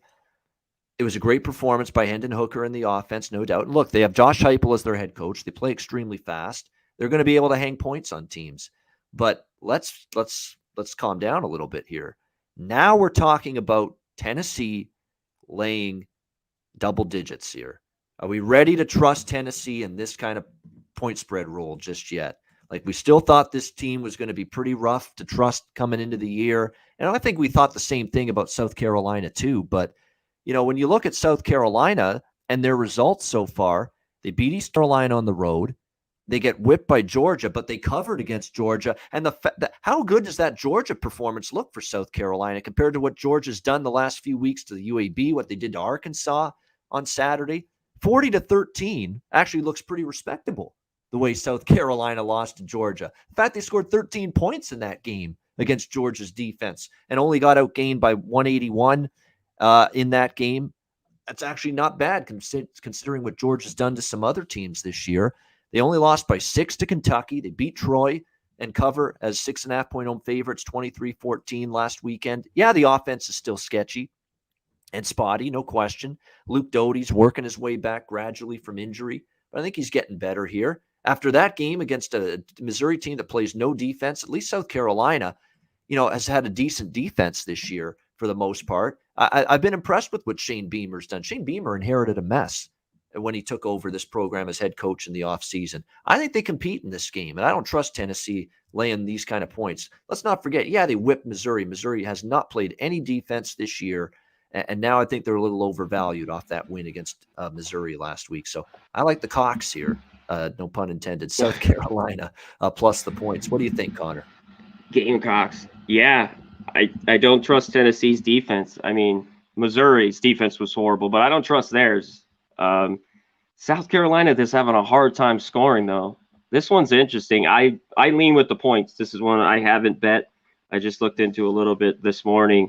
So I lean over the 54. I take the 10 with South Carolina. One thing, I think their defense is pretty good. They'll keep them in this game, and I think they'll keep them close. And we'll see. Is Tennessee, now going to score points like this? I don't think so. That was just a bad Missouri defense. They're just not very good.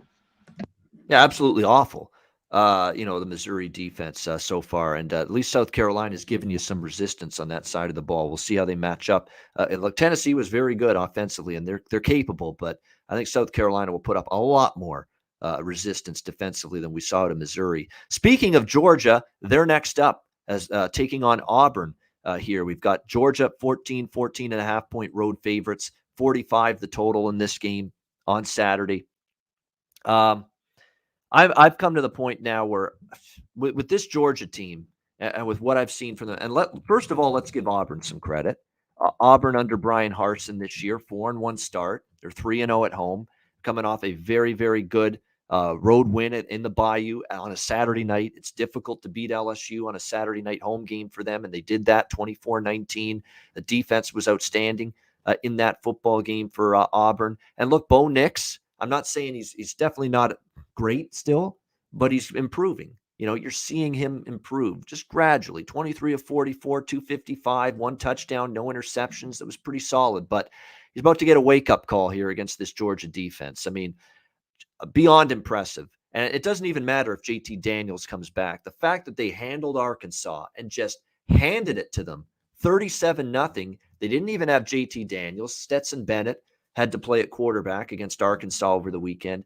And this defense is like, they're going to send pretty much the entire defense to the NFL at some point. That's how incredible and loaded they are on all three levels: the D-line, the linebacking core, and the secondary. They're just crushing teams. You look at it, they've outgained Arkansas by 183 the week before, 458 plus yardage to Vanderbilt, plus 181 to South Carolina, plus 365 against UAB. They outgained Clemson by 76 yards and a plus 1.2 yards per play. Dominant team. I can't envision Auburn, even at home, staying within 2 touchdowns of this team. So I'm going to see if this number, I laid a little bit when it was 14 and a half. Maybe I'd back off a little. But boy, I'm not stepping in front of this Georgia freight train right now. Could you say letdown? Maybe, but no, I'm not buying into letdown. And I don't know if Bo Nix in that Auburn offense, even though he was good against LSU, if it's going to work against this Georgia defense. The LSU and the Georgia defense this year appears to me. What do you think, Conor? Yeah, there's just, I don't know how Bo Nix is going to do here. This is Georgia or pass. There could be, every year SEC play starts to get going on the road. There's always that game, and they're laying 2 touchdowns.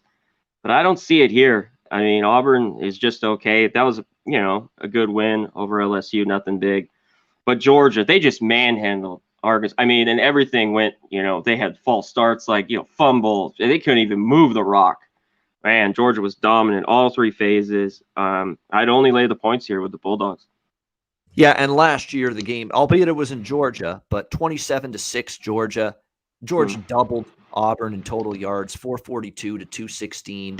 Are things really going to change that much from last year to this year? I don't think Auburn's much better than last year. And I think Georgia is every bit as good and probably even better this year. So, yeah, it's favorite or pass for me. LSU, Kentucky, 3-point home favorites, 52.5 the total. Give me Kentucky. I'm back on the Kentucky bandwagon, Kentucky Express again. I took them last week against Florida, against the Gators. And this, give Stoops credit. This is a 5-0 team now on the year, 4-1 against the spread. And they're finding a way right now. Great win against Florida, 20-13, winning outright. 7.5-point underdogs in that game. The defense continues to get better as well, holding Florida to just a little over 300 total yards in that game. They flustered Emory Jones into some erratic quarterback play. Will Levis did enough in terms of the passing game, and they were able to run the football pretty well. Chris Rodriguez Jr. leading them, running the football effectively for Kentucky in that game. So I was impressed with what I saw overall from the Kentucky Wildcats in that game. Were opportunistic, got it done on the defensive side of the football. Special teams, of course, had a big block field goal return for a touchdown as well in that game. Very complete win against Florida last week. And more I see LSU and just this program in general, Conor, I mean, they barely beat Mississippi State. They had the loss to UCLA in their first game. They lose to Auburn at home on a Saturday night. And like I said, they barely beat Mississippi State. It's looking like a program that was a one-year wonder in terms of being that championship elite team with Joe Burrow. Since then, it's just it's an okay LSU team. It's a decent LSU team. It's not a great LSU team. And I think it's going to show on Saturday night. And Kentucky, 5-0 straight up, 4-1 against the spread. They're only laying a field goal at home. I think they get it done. I think they relish the opportunity to beat LSU, especially on their home field. And they're the team in better form right now. Give me Kentucky. What do you think here, Conor? Yeah, I lean Kentucky here a little bit as well, and the under. The big is their defense. Here at home, I mean, playing really good against the Florida team who was able to score pretty well, put 30 on Alabama. And the win before that, the offense, though, is still, a 16-10 win, South Carolina, but wins nonetheless. The problem is, I mean, now they're laying over, it's 3.5 now, over a field goal. I don't know about this LSU team either. I mean, tricky game here for me. I lean Kentucky. I lean the under. I don't know if I get to the window. Keep in mind, too, they played 2 road games this year, LSU. That's it. They were outgained by Mississippi State by 143 yards, even though they won by a field goal.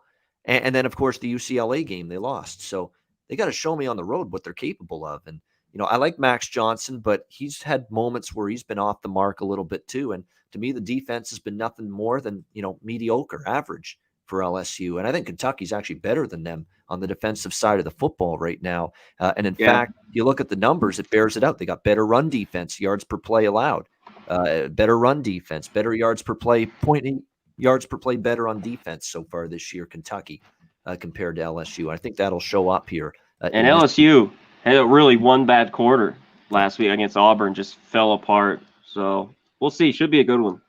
All right, West Virginia, Baylor. We've got Baylor 3-point home favorites, 43.5 the total in this game. Very disheartening loss for West Virginia against Texas Tech last weekend. You'd think, backup quarterback Columbia in the game for Texas Tech, and pretty bad loss considering, because we just saw West Virginia bottle up Oklahoma and have a chance to win that game, and they fall short against Texas Tech. And again, the offense was the demise for West Virginia. That's what you get sometimes from them offensively. It's a struggle. It's a grind. And you saw that again from the offense last week in that game. We'll see if they can bounce back here. Their defense didn't play as well as you would have thought either. And Texas Tech gets the field goal with 18 seconds to go to get the victory. Now we'll see if they bounce back here against a Baylor team that, lost Oklahoma State 24-14. But I think Jerry Bohannon at quarterback certainly has put up better numbers than the West Virginia quarterback, Jared Dagey. Both of these teams comparable on the defensive side of the football. I don't think people realize how good the Baylor defense has been this year. And I don't trust West Virginia always on the road. So at -3, I'm leaning Baylor here in this game. Conor, what do you think? Yeah, I lean Baylor too. I lean the under. I mean, I was on that under, that Oklahoma State, the 47.5, 24-14 a hit, but 44.5, you're right there. One more, touchdown, and and it can get over. So it's still, I think there's a little bit of meat there at 44.5 for the under.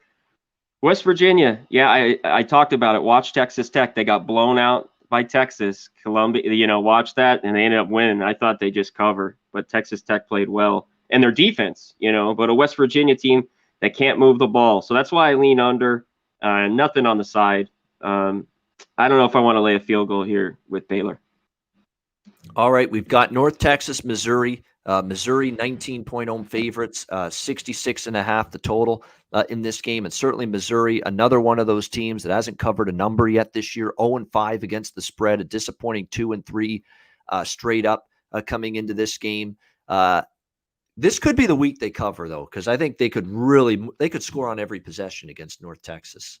I really think that, because we've seen North Texas defense. They've struggled at times this year. They gave up 35 and big yards to SMU. They gave up 40 to UAB. They gave up 24 only to Louisiana Tech 2 weeks ago in their last game. But remember, Austin Kendall didn't play in that game. It was the backup for for Louisiana Tech. So I think North Texas defense is going to be in trouble here. Missouri's defense, well, it can only go up from here, but they just have not been able to stop anybody. I lean to the favorite. I'm obviously going to play the over again, because that's what I'm doing in Missouri games until proven otherwise. I think the game could go over the total. They could be good for 52, 56 against this defense of North Texas. And all you'd need from North Texas is 17, 20 points so you could get over the total. And I think that is definitely possible in this game. What do you think, Conor? North Texas, Missouri. This was a pass for me. I think the totals, Missouri's defense is horrible, but can North Texas score? I mean, they scored 17 against La Tech. They lost 40-6 to UAB, 12 against SMU. That offense is not going here, but maybe at Missouri. I don't love this game at all. I kind of lean the points with North Texas if they could score a little more, but I don't know. That's high at 68. I'm passing on the total. All right. Next up, as we continue along, we've got Memphis and Tulsa in the next one. We've got in this one, interesting AAC matchup. Tulsa, 3.5-point home favorite, 61 the total in this one. I'm still fade Memphis all the way. And I know Tulsa was brutal, just inept last week. Both sides of the ball against Houston. Terrible loss for them. But you got to believe Montgomery gets after these kids here, that they're better than that. Let's not forget, they competed well against Ohio State They've had some good games. They've hung tough with Oklahoma State, almost beat them. And of course, they had a really bad first game of the year against an FCS team. So it's been all over the map for Tulsa. So yeah, it can make it a little bit of a difficult team to handicap. I don't deny that. But I think, Friday night, just an embarrassing showing at home against Houston on your home field. I got to think they play a lot better here. And the more I watch Memphis, the more I'm not impressed. They blew the game against UTSA. They had a fraudulent win against Mississippi State where they got outplayed. And then last week, the Chickens came home to roost again. They lose as double-digit road favorites to Temple. I got to believe Tulsa's got a better game in them than what they saw last week. I'll take my chances with them here, laying barely above a field goal here in this game. I like Tulsa. What do you think here, Conor Mack? Yeah, two teams, tricky teams at times to back and handicap, but I'd only be on the over. I think this, at 62 here, I think this is an over, Memphis Tulsa, and I'd be on Memphis. Tulsa again, laying 3.5 here at home. I think Memphis can score on them, so give me 3 in the hook with Memphis.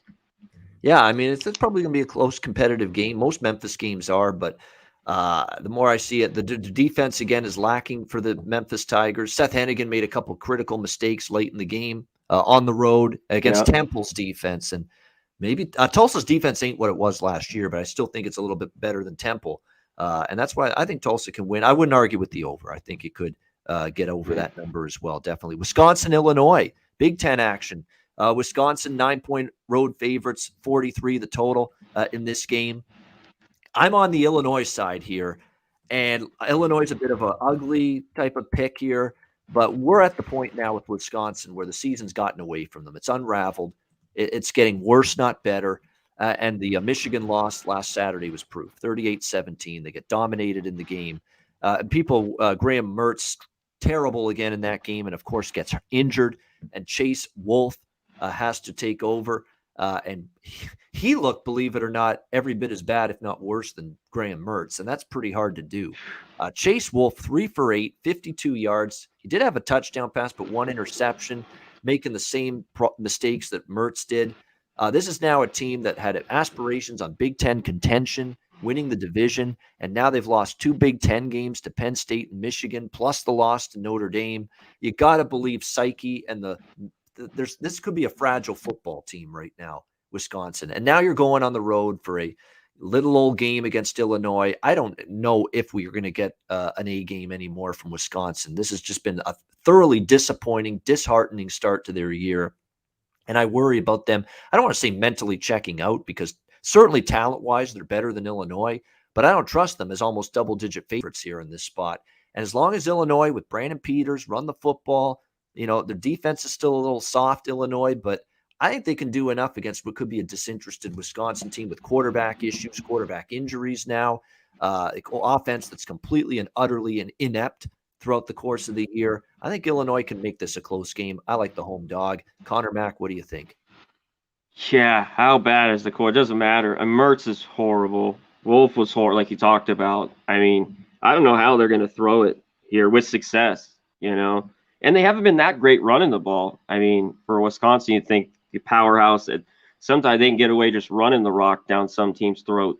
But I got to be with Illinois here. I got to take the 8.5 with Peters. I think they just run it. This will be tight. Obviously, the total's low. It's getting low there with the number, but I'd still only lean under. This could just be a real ugly one. 13-10, 17-13 type game. Yeah, and other than the Virginia game, which they lost 42-14, this is a 3-1 against the spread team as a dog this year, Illinois. They beat Nebraska as a dog. The only non-cover as an underdog was Virginia. And then, of course, they covered against Maryland as a home dog. And then, of course, they covered at Purdue as a 10-point dog, 13-9. So they've been good as a dog. And 2 tries as a home underdog, the Nebraska game and the Maryland game, they covered in both of those. So, yeah, I like the Illinois side here. All right, we move to the Red River rivalry. They call it the Red River rivalry now because shootout, apparently we can't say that anymore. Oklahoma and Texas. Oklahoma, 3.5-point favorites in some spots. Neutral field, of course, in Dallas, as it always is. I believe they play this game at the old Cotton Bowl still. And the total in this one, 63.5 across the board. I definitely am interested in Texas. I mean, Texas covered against Oklahoma many, many times when Tom Herman was coaching here in this head-to-head game. And now I like what I see from Texas under Sark. Not their best game against TCU. I thought the offense kind of stepped backward a little bit. It wasn't a fluid game for their offense and Casey Thompson They finished it, against though. TCU, You but they know, found a they way. covered. Yeah. They covered. Yep. They were 4-point road favorites. They won by 5, got the job done. You know, that's all you need to do. Good teams win, great teams cover, as they say. And I'm still not ready to lay points with Oklahoma. We saw it again last week against Kansas State. Kansas State gets the money with Oklahoma failing to cover as favorites. Wash, rinse, repeat. Oklahoma laying points has been detrimental. Didn't cover against Nebraska. Didn't cover against Kansas State. Didn't cover against West Virginia. And now we're seeing now they're only 3.5 here. So, you know, Texas has got to pretty much win the game or come close if they're going to cover. But I think they can match up here.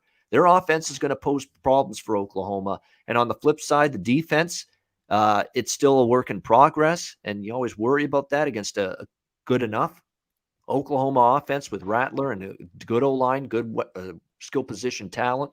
But I think Texas can get this job done here. And if I'm betting this game, I'm not laying it with Oklahoma. It'd be Texas or pass. What do you think, Conor? Red River rivalry. Yeah, me too. I think Texas is pretty good, but you know, how good? And Oklahoma played better.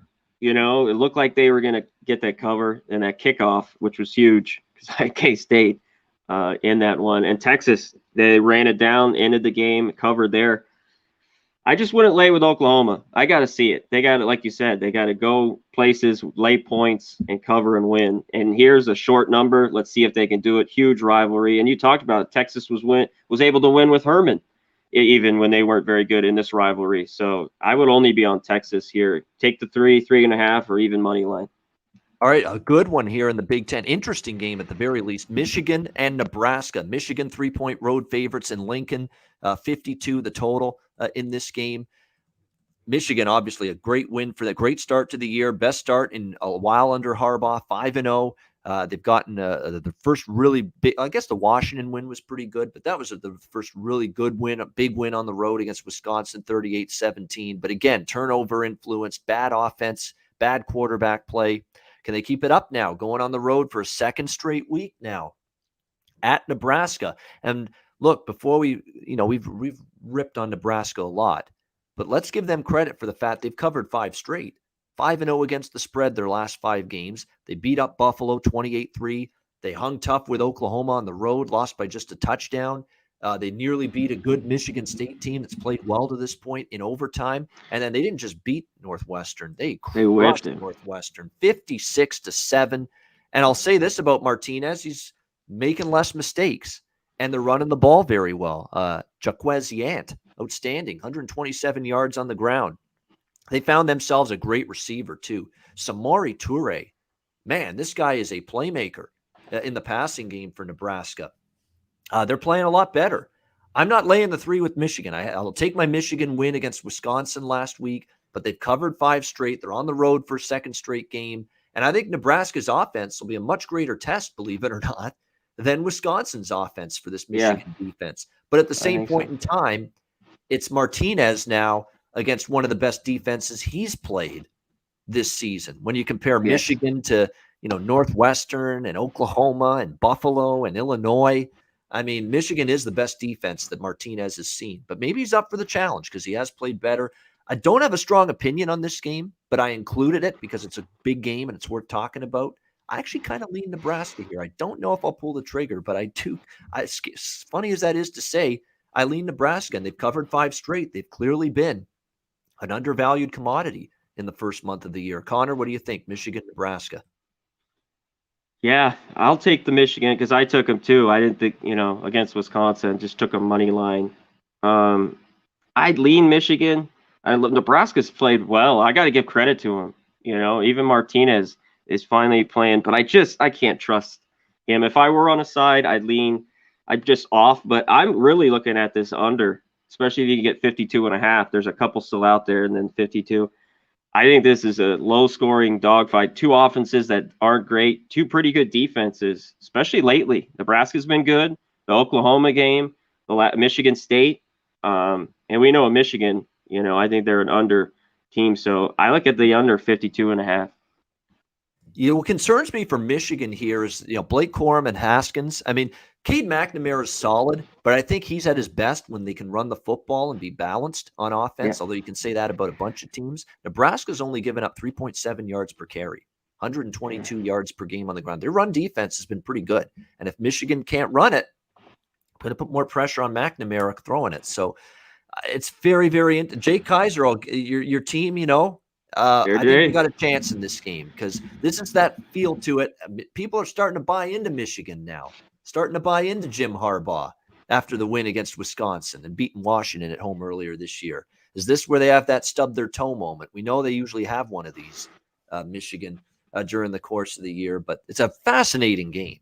It was definitely one worth talking about, even though I'm kind of on the fence, although I do lean Nebraska. All right, next up, as we continue along, Alabama, Texas A&M. Alabama, 17.5-point road favorites, 51.5 the total. Yeah, even though this is coming off the big game against Ole Miss, A&M's offense is broken. I don't know what else to say. Calzada's not the answer. Struggled to move the ball again. That's 2 weeks in a row against Arkansas. Then last week against Mississippi State, losing outright as favorites to the Bulldogs. Their offense struggled. And look, their defense has kind of gone backward a little bit as well, this A&M team. And look, A&M was horribly overvalued and overrated coming into the year. I think we're finding that out right now. They struggled against Kent State in their first game. They barely beat Colorado. Remember that a few weeks ago. And now the fact that this team was less than impressive early on, and now you're seeing the competition get harder, and they have not been able to get the job done against Arkansas and Mississippi State these last 2 games. Now you got to play Alabama. Have fun with that. Don't know if I'll bet the game, but I lean favorite. But more than anything, first half Bama. You can get -9.5 with Alabama in the first half. That trend just continues to keep on going for the most part this year. It did against Ole Miss, obviously. Even the Florida game where they didn't cover, they covered in the first half, though, of that Florida game, even though they won by 2. That's where I'd go. First half, -9.5 on Roll Tide. What do you think, Conor Mack? Yeah, you're getting under 10. I'd go run right now if you get the 9.5 and bet it first half. They looked great again. Ole Miss at the end scored some junk touchdowns, but the defense played well early. You're right, A&M, they can't score the football. They're just having the hardest time. That offense is just not fun to watch. So this is all Alabama here for me. Yeah, absolutely. It's Alabama or pass, and that A&M defense hasn't worked against Arkansas and Mississippi State. Now you got to play Alabama, which was incredibly impressive against Matt Corral. Yeah, you can say they gave up yards and they moved the ball, Ole Miss, but the bottom line is when it came down to stopping them on 4th down, Alabama was up to the task. They made the plays. Got to stop when they needed them. And that's all that matters. That was a very good defensive performance. And Bryce Young, are we worried about him anymore? No. He's looked terrific for the most part at quarterback for the Crimson Tide.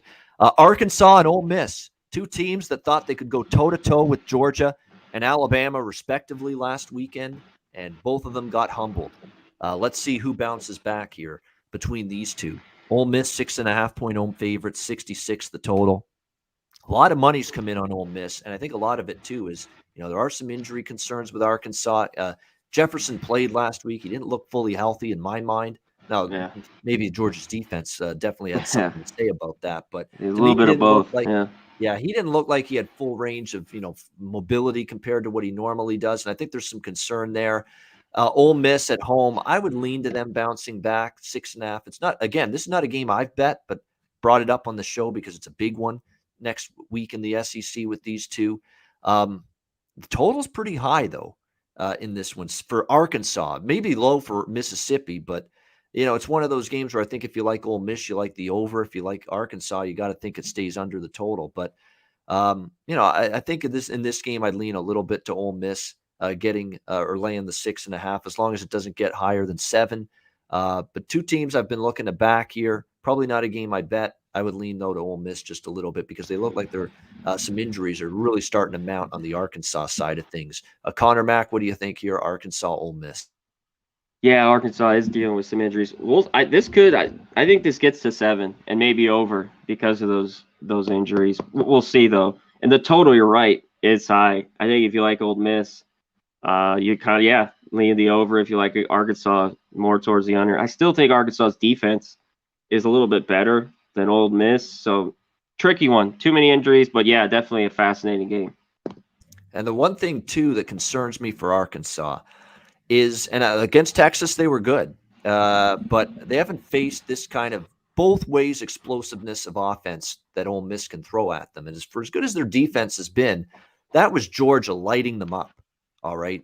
Up and down the field, Georgia, and I'm not saying Georgia's offense is bad. Georgia's got a good offense, but if they're doing that to you last week, Georgia, with Stetson Bennett, not even JT Daniels, Stetson Bennett, what are you going to do against Ole Miss defensively in this game if you're Arkansas? That worries me. I mean, that was an eye-opener that their offense went up and down the field against Arkansas, a defense that was stout going into that Georgia game, and they were anything but last week. So that's why I'm worried. That's why I lean Ole Miss, because I don't know if that bodes well for Arkansas having success defensively here against this still very explosive Ole Miss off. Don't be fooled by the Alabama game. It wouldn't surprise me if that offense gets back on track. Maybe you could look at team total over here with Ole Miss in this game, because the team total's 35, right around there. It could get there. Next up, we've got UTSA and Western Kentucky. We've got in this one, Western Kentucky, 3-point home favorite, 67 the total. You know I'm on UTSA. You know it. Of course, we've been riding this team at any time they've been in a competitively lined point spread this year. I have been backing UTSA, and I'm going to do that again here. And I respect Western Kentucky and Bailey Zappi, the air raid attack. And look, they're going to put up their share of points because they do that against everybody. But this Frank Harris, Sincere McCormick, balanced run pass UTSA offense should do what they want, because Western Kentucky isn't stopping anybody on defense right now. And I still think UTSA is the better of these two teams at this point in time. Certainly the better defensive team. I think there's a class difference defensively with these two teams. So give me UTSA. And again, it cashed again. Western Kentucky, every game's gone over the total. I'm a little bit more worried about this one. It's an even higher total, and UTSA is a good defensive team, but I'm going to just keep betting the over with Western Kentucky until it stops cashing. I like the over, and I like the side even more. UTSA, meet at 3.5. What do you think here, Conor? Yeah, this is the spot where you want them. You know, they're laying 3 touchdowns. That's not their role. They didn't cover against UNLV. The total is high, like you talked about. That first against Illinois went over, but 3 straight unders. That's the difference. They can make stops, and I think they make a few stops. Western Kentucky can't. That total is high, but man, I think it gets there. And I'd only grab the points with the UTSA here. Yeah, and I don't downgrade UTSA one bit for the sleepwalk against UNLV. We talked about it. We talked about that. So big, huge comeback win, you know, and then come back home and just sleptwalk through it. Yeah, exactly. I think UNLV's getting better too. Yeah, I mean, they're playing better. I agree. I think you'll see the best of UTSA here. Covering machine still for the most part. That was their first game they did not cover this year, UNLV. And it was in the ultimate spot where we could see it coming a mile away. You came back from the dead against Memphis, and you just didn't have a good 60-minute focused effort last week. Yeah, they'll be better this week. And if they are, if you get the Roadrunners A game, to me, they're better than Western Kentucky. So that's the way I see that one going. All right, just a couple games left. We've got a good one in the Big Ten here, Penn State and Iowa. Iowa, 2.5-point home favorites, 42 the total in this game.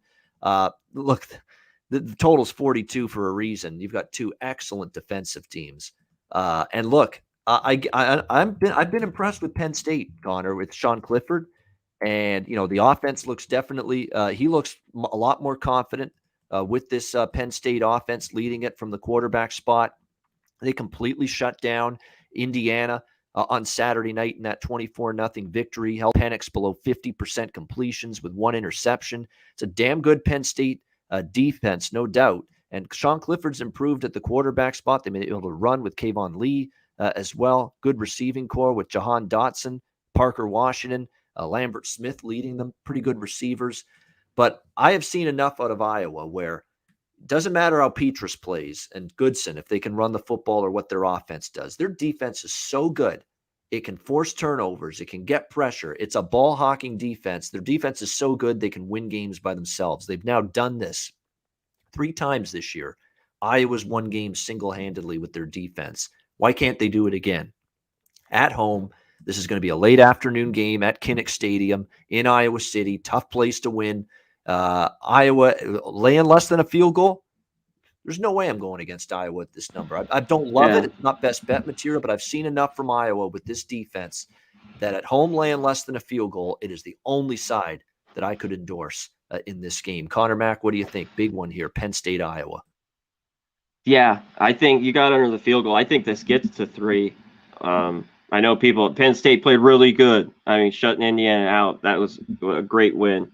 But you talked about it at home, later in the day, night game. I got to just lay it under a field goal here. I think they're the better team overall at home. I think they win it. Lay the 2.5 with Iowa. Yeah, I mean, and that there's still some hard-headed people out there that just say, "Oh, but they're getting outstatted. They're losing the yardage battle," and all. And yeah, it does look ugly. Some of the box scores with Iowa this year, but they're winning and they're covering. Yeah, right? they win the turnover batters. Yeah, battle. They win and cover. They run it. So, yeah, they're not always going to show that in the box score, but gritty team. I mean, I wouldn't bet against them right now. Absolutely. All right, the final college game, and then I'll throw up briefly a couple NFL looks for Sunday. For the last college game we'll talk about here, Notre Dame, Virginia Tech. Notre Dame 1.5-point favorites here, 47 the total in this game. Virginia Tech taking the money here. And when you look at Notre Dame, Connor, and I kind of said this in the Cincinnati game, they've gone through a gauntlet, this team. When you talk about the big games they've had to play, Purdue, Wisconsin, Cincinnati, 3 consecutive weeks, especially Wisconsin and Cincinnati, back-to-back games. They beat Wisconsin. They lose to Cincinnati. Now you got to go on the road for a night game in Blacksburg with Virginia Tech sitting there waiting for Notre Dame, and off a bye week, Virginia Tech as well, for a night game there at Lane Stadium. I mean, it's just got all the makings of a prime home run spot for Virginia Tech. Doesn't mean they're going to win the game, but from a spot perspective, you got Notre Dame playing these physical, tough football games against great teams back-to-back weeks. Well, maybe Wisconsin, not so great, but Cincinnati, certainly a great team. And now they got to go on the road. Virginia Tech at home for a night game in Blacksburg, Lane Stadium. We know it's Enter Sandman. We'll hear that, going when that game gets going. And I remember the last time Virginia Tech had a huge home game earlier this year at night against a good team. It was North Carolina, first game of the year, and they went outright as underdogs 17-10. And they didn't just bottle up Sam Howell. They shut down that North Carolina offense. And now you've got Notre Dame with Jack Cohen banged up. We don't know if he's going to play this week. Brian Kelly hasn't said yet. You might have to rely on Drew Pine, who had to come in that game against Cincinnati last week and definitely struggled. And look, I don't think the Virginia Tech offense is great by any stretch. I'm not a big Braxton Burmeister guy, not in a million years, but he's been serviceable. He's been decent. He's been relying on the run game quite a bit. He at least has minimized the mistakes, only 1 interception and 5 touchdowns in the first 4 games. And that defense could take care of the rest. The Virginia Tech defense has been very good. There is no denying that whatsoever. This is such a strong potential bet against spot for Notre Dame off 2 huge games in a row, and rested, fresh, ready Virginia Tech at home off a bye in a raucous environment on a Saturday night. For that reason alone, I could only look toward Va Tech as a slight home underdog in this game if I'm going to get involved betting it. What do you think here, C-Mac, Notre Dame, Virginia Tech? Yeah, Va Tech's been good, and it's been that defense you talked about, and they're off the bye. Yeah, you talked about waiting for Notre Dame here, 3-0 to the under. I like the under here, and Notre Dame just, I don't know, they're not very great offensively, and you talked about Cohen's banged up. They're banged up everywhere, on both sides of the ball. And you talked about it, the Cincy game, they played tough. Cincinnati, just the better team, all-around football team there. And it was for Notre Dame to go undefeated before that, I thought was pretty good with all they had to deal with so far this year.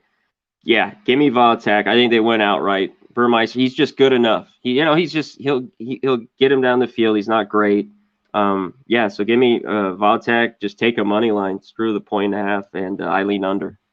All right, Virginia Tech and under for Conor Mack. So there's your Saturday rundown, college football. I think we got through. I don't know what you can't ask for more than that. We got through pretty much every marquee game on Saturday. A great analysis. Get you ready for the week ahead. Before we do get to our sponsors and wrap it up, briefly, the 4 NFL games for Sunday that I bet early in the week. Jets and Falcons, I'm on the Jets. I think they get actually a big-time boost from that first win against Tennessee last week. I don't trust Atlanta laying points. I bet against Atlanta, last week with Washington. That defense leaves a lot to be desired. And I think the Jets get a boost. And you talk about coaching. I know these are two rookie NFL head coaches, first-year NFL head coaches, Saleh for the Jets and Arthur Smith for Atlanta. I'll take Saleh in a heartbeat over Arthur. I've not been impressed with Arthur Smith so far for Atlanta. I think the Jets get a bump from that first win of the year, and I've got no problem going against Atlanta when they're laying points. So I like the Jets in that one, plus 3.5. Green Bay, Cincinnati. We've got Green Bay 3.5 point road favorites, 49.5 the total. I'm on the over here, and I lean Cincinnati, but the only thing I bet so far is the over. It's gone up from 48 to 49.5. I think Cincinnati's offense will work in this game. They might have T. Higgins back as well at receiver for this game. And the fact that they have no Joe Mixon, or maybe no Joe Mixon, he may not play due to injury, but that may mean they have to throw the football a little bit more. And that's good news for the over. And that's secondary for Green Bay. Other than Jair Alexander, can make some hay against that Packers pass defense a little bit. And I think Green Bay will have success moving the ball. Their offense is rolling again and has played well the last three games against Chicago, San Fran, and then again against Pittsburgh on Sunday. So I think we'll see points in that game. So I like the over there. Giants and Dallas. Dallas, 7-point home favorites, 52 the total. So I lost with Carolina against Dallas on Sunday. But the fact that, and that's what's keeping me from really wanting to bet against Dallas here. But the Giants are just money in the bank as a road underdog. I think they're like 10 of their last 11 ATS as road underdogs, the Giants they've covered. And, of course, they won outright against New Orleans as road underdogs on Sunday. Daniel Jones and the Giants getting it done. So I lean Giants, but this total's been hammered up, and I'm already bet over 49.5. It's up to 52 now in most spots. I agree with it. I think the Giants offense got right last week, got well. Daniel Jones and the offense had their best game. I think they'll put up points. I don't know if anybody's stopping Dallas's offense right now. They look terrific. Pollard and Zeke running the ball. Wilson, CeeDee Lamb, Schultz and Jarwin, the tight ends. I mean, they've got a lot of weapons. I think we'll see points, Giants and Dallas on Sunday, and I bet it that way. And the final game I took was Buffalo, Kansas City, the Sunday nighter. Should be a great one, AFC Championship rematch. Yeah. Unfortunately, people are seeing what I'm seeing. This opened 4 with Kansas City. It's down to 2.5 now, 56. I think the Bills could go in there and win. They're 0-2 against the spread at Arrowhead. The defense still isn't solved. It still isn't fixed. That's a problem. I think the Bills end up having a good chance to win this football game. I mean, Kansas, even in the win against Philadelphia, if Jalen Hurts and the Eagles offense doesn't turn the ball over, they were moving the ball against Kansas City. And I think that's trouble. The Chiefs haven't fixed their defense yet. Obviously, Mahomes and the offense, we know how good they can be. But Buffalo, to me, with the revenge angle as well, I thought getting a field goal, I got a +3 with Buffalo. I thought that was a worthy take for a team that hasn't covered a point spread at Arrowhead yet this year. So that's my first early week NFL bets for week 5. Conor, did you have anything briefly you want to talk about for the NFL on Sunday? Mine was kind of similar. I like the Jets there, and it's already moved. I like the over a little bit. The Falcons Jets scored a little bit, moved the ball. They are on the road here, but man, I had that under in that Jets-Titans game there. So that hurt, being 10-9 and then going over to OT. But I lean over. Falcons can't stop anyone. Jets should be able to move it. What were some other ones? I did like the over. Of course, you talked about the Giants as a road catching 7. That's solid. They're still 51.5. I think it goes over. Giants defense still isn't great. I think Dallas scores, and I think the Giants can score on the Cowboys. Their defense has been better. They've got some turnovers, and they did. Sam Darnold threw a few picks, but I still don't think they're great. And they gave up, in the end, 28 points. So I think the Giants could score too. And the other one, the same one, the Bills. I looked at the Colts. There's a few others I was looking at, but right away, grab the points with the Bills. I think they might win outright. And that total's interesting. Kansas City's defense has been so bad. I mean, it's at 57, 56.5. Is that going to go over? Can it stay under? The Bills' defense is really good. So interesting on the total in that game. Yeah, definitely. I worry about the spot for Arizona, which was one of my favorite bets yesterday against the Rams. Sometimes they fall flat after a big win like Yeah, that, but San Francisco's just so banged up on both sides of the football. They are riddled with injuries on defense, and now Jimmy G is seems hurt. like last Trey year. Lance was rough, Yeah, taking over for him yesterday. Seems like last year all over again, right? yeah, yep, Yep. yeah. Just injuries piling up. Injury mangled football team, no doubt about that. All right, reminder for full NFL analysis. Beat the Line, Jimmy the Bag, Bebsy, Tuesday night, 8 p.m. Eastern, right here on Pub Sports Radio. Make sure you check out that show. They'll go every single game on the NFL board in depth for you right here on Pub Sports Radio. We will wrap up the show in just a second. Thanks to everyone for tuning in. Hit the like button if you haven't already. But first, we'll pause for messages from our sponsors, Manscaped and Southtown 101.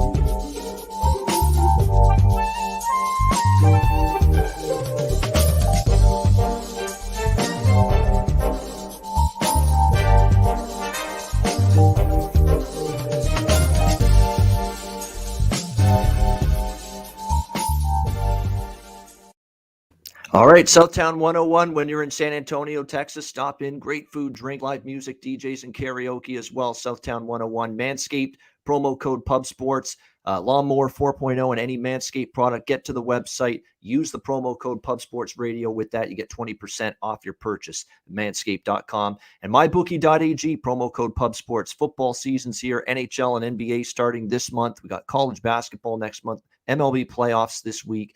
Great time of year. Sign up for an account at mybookie.ag. Bitcoin accepted currency for your deposit as well. Mybookie.ag, promo code PubSports. A great comment in the chat from Zoe. Yeah, I wonder about San Francisco practice habits with these injuries on back-to-back years. Yes, when a team knows they're good, but the injuries are mounting, and now you've lost 2 in a row to the Packers and the Seahawks. Yeah, I mean, it's up to Kyle Shanahan to keep the troops focused and believing. And that's not always easy to do. Yeah, When you've got this many injuries, now you don't know if you're going to have your starting quarterback, and you may have to throw out Lance, who didn't look all that good against Seattle. So definitely things to be concerned about. No question about that. One thing not to be concerned about was wondering where you could go for great football information, because we gave you a bunch, especially on the college side. Thank you so much to everybody for joining us. Everybody in the chat, we appreciate it. yeah. This show is every Monday, 1 p.m. Eastern, 10 a.m. Pacific, giving you our first look. We appreciate your patience, too. We didn't get to start the show on time because of the StreamYard issues, but thanks for sticking with us.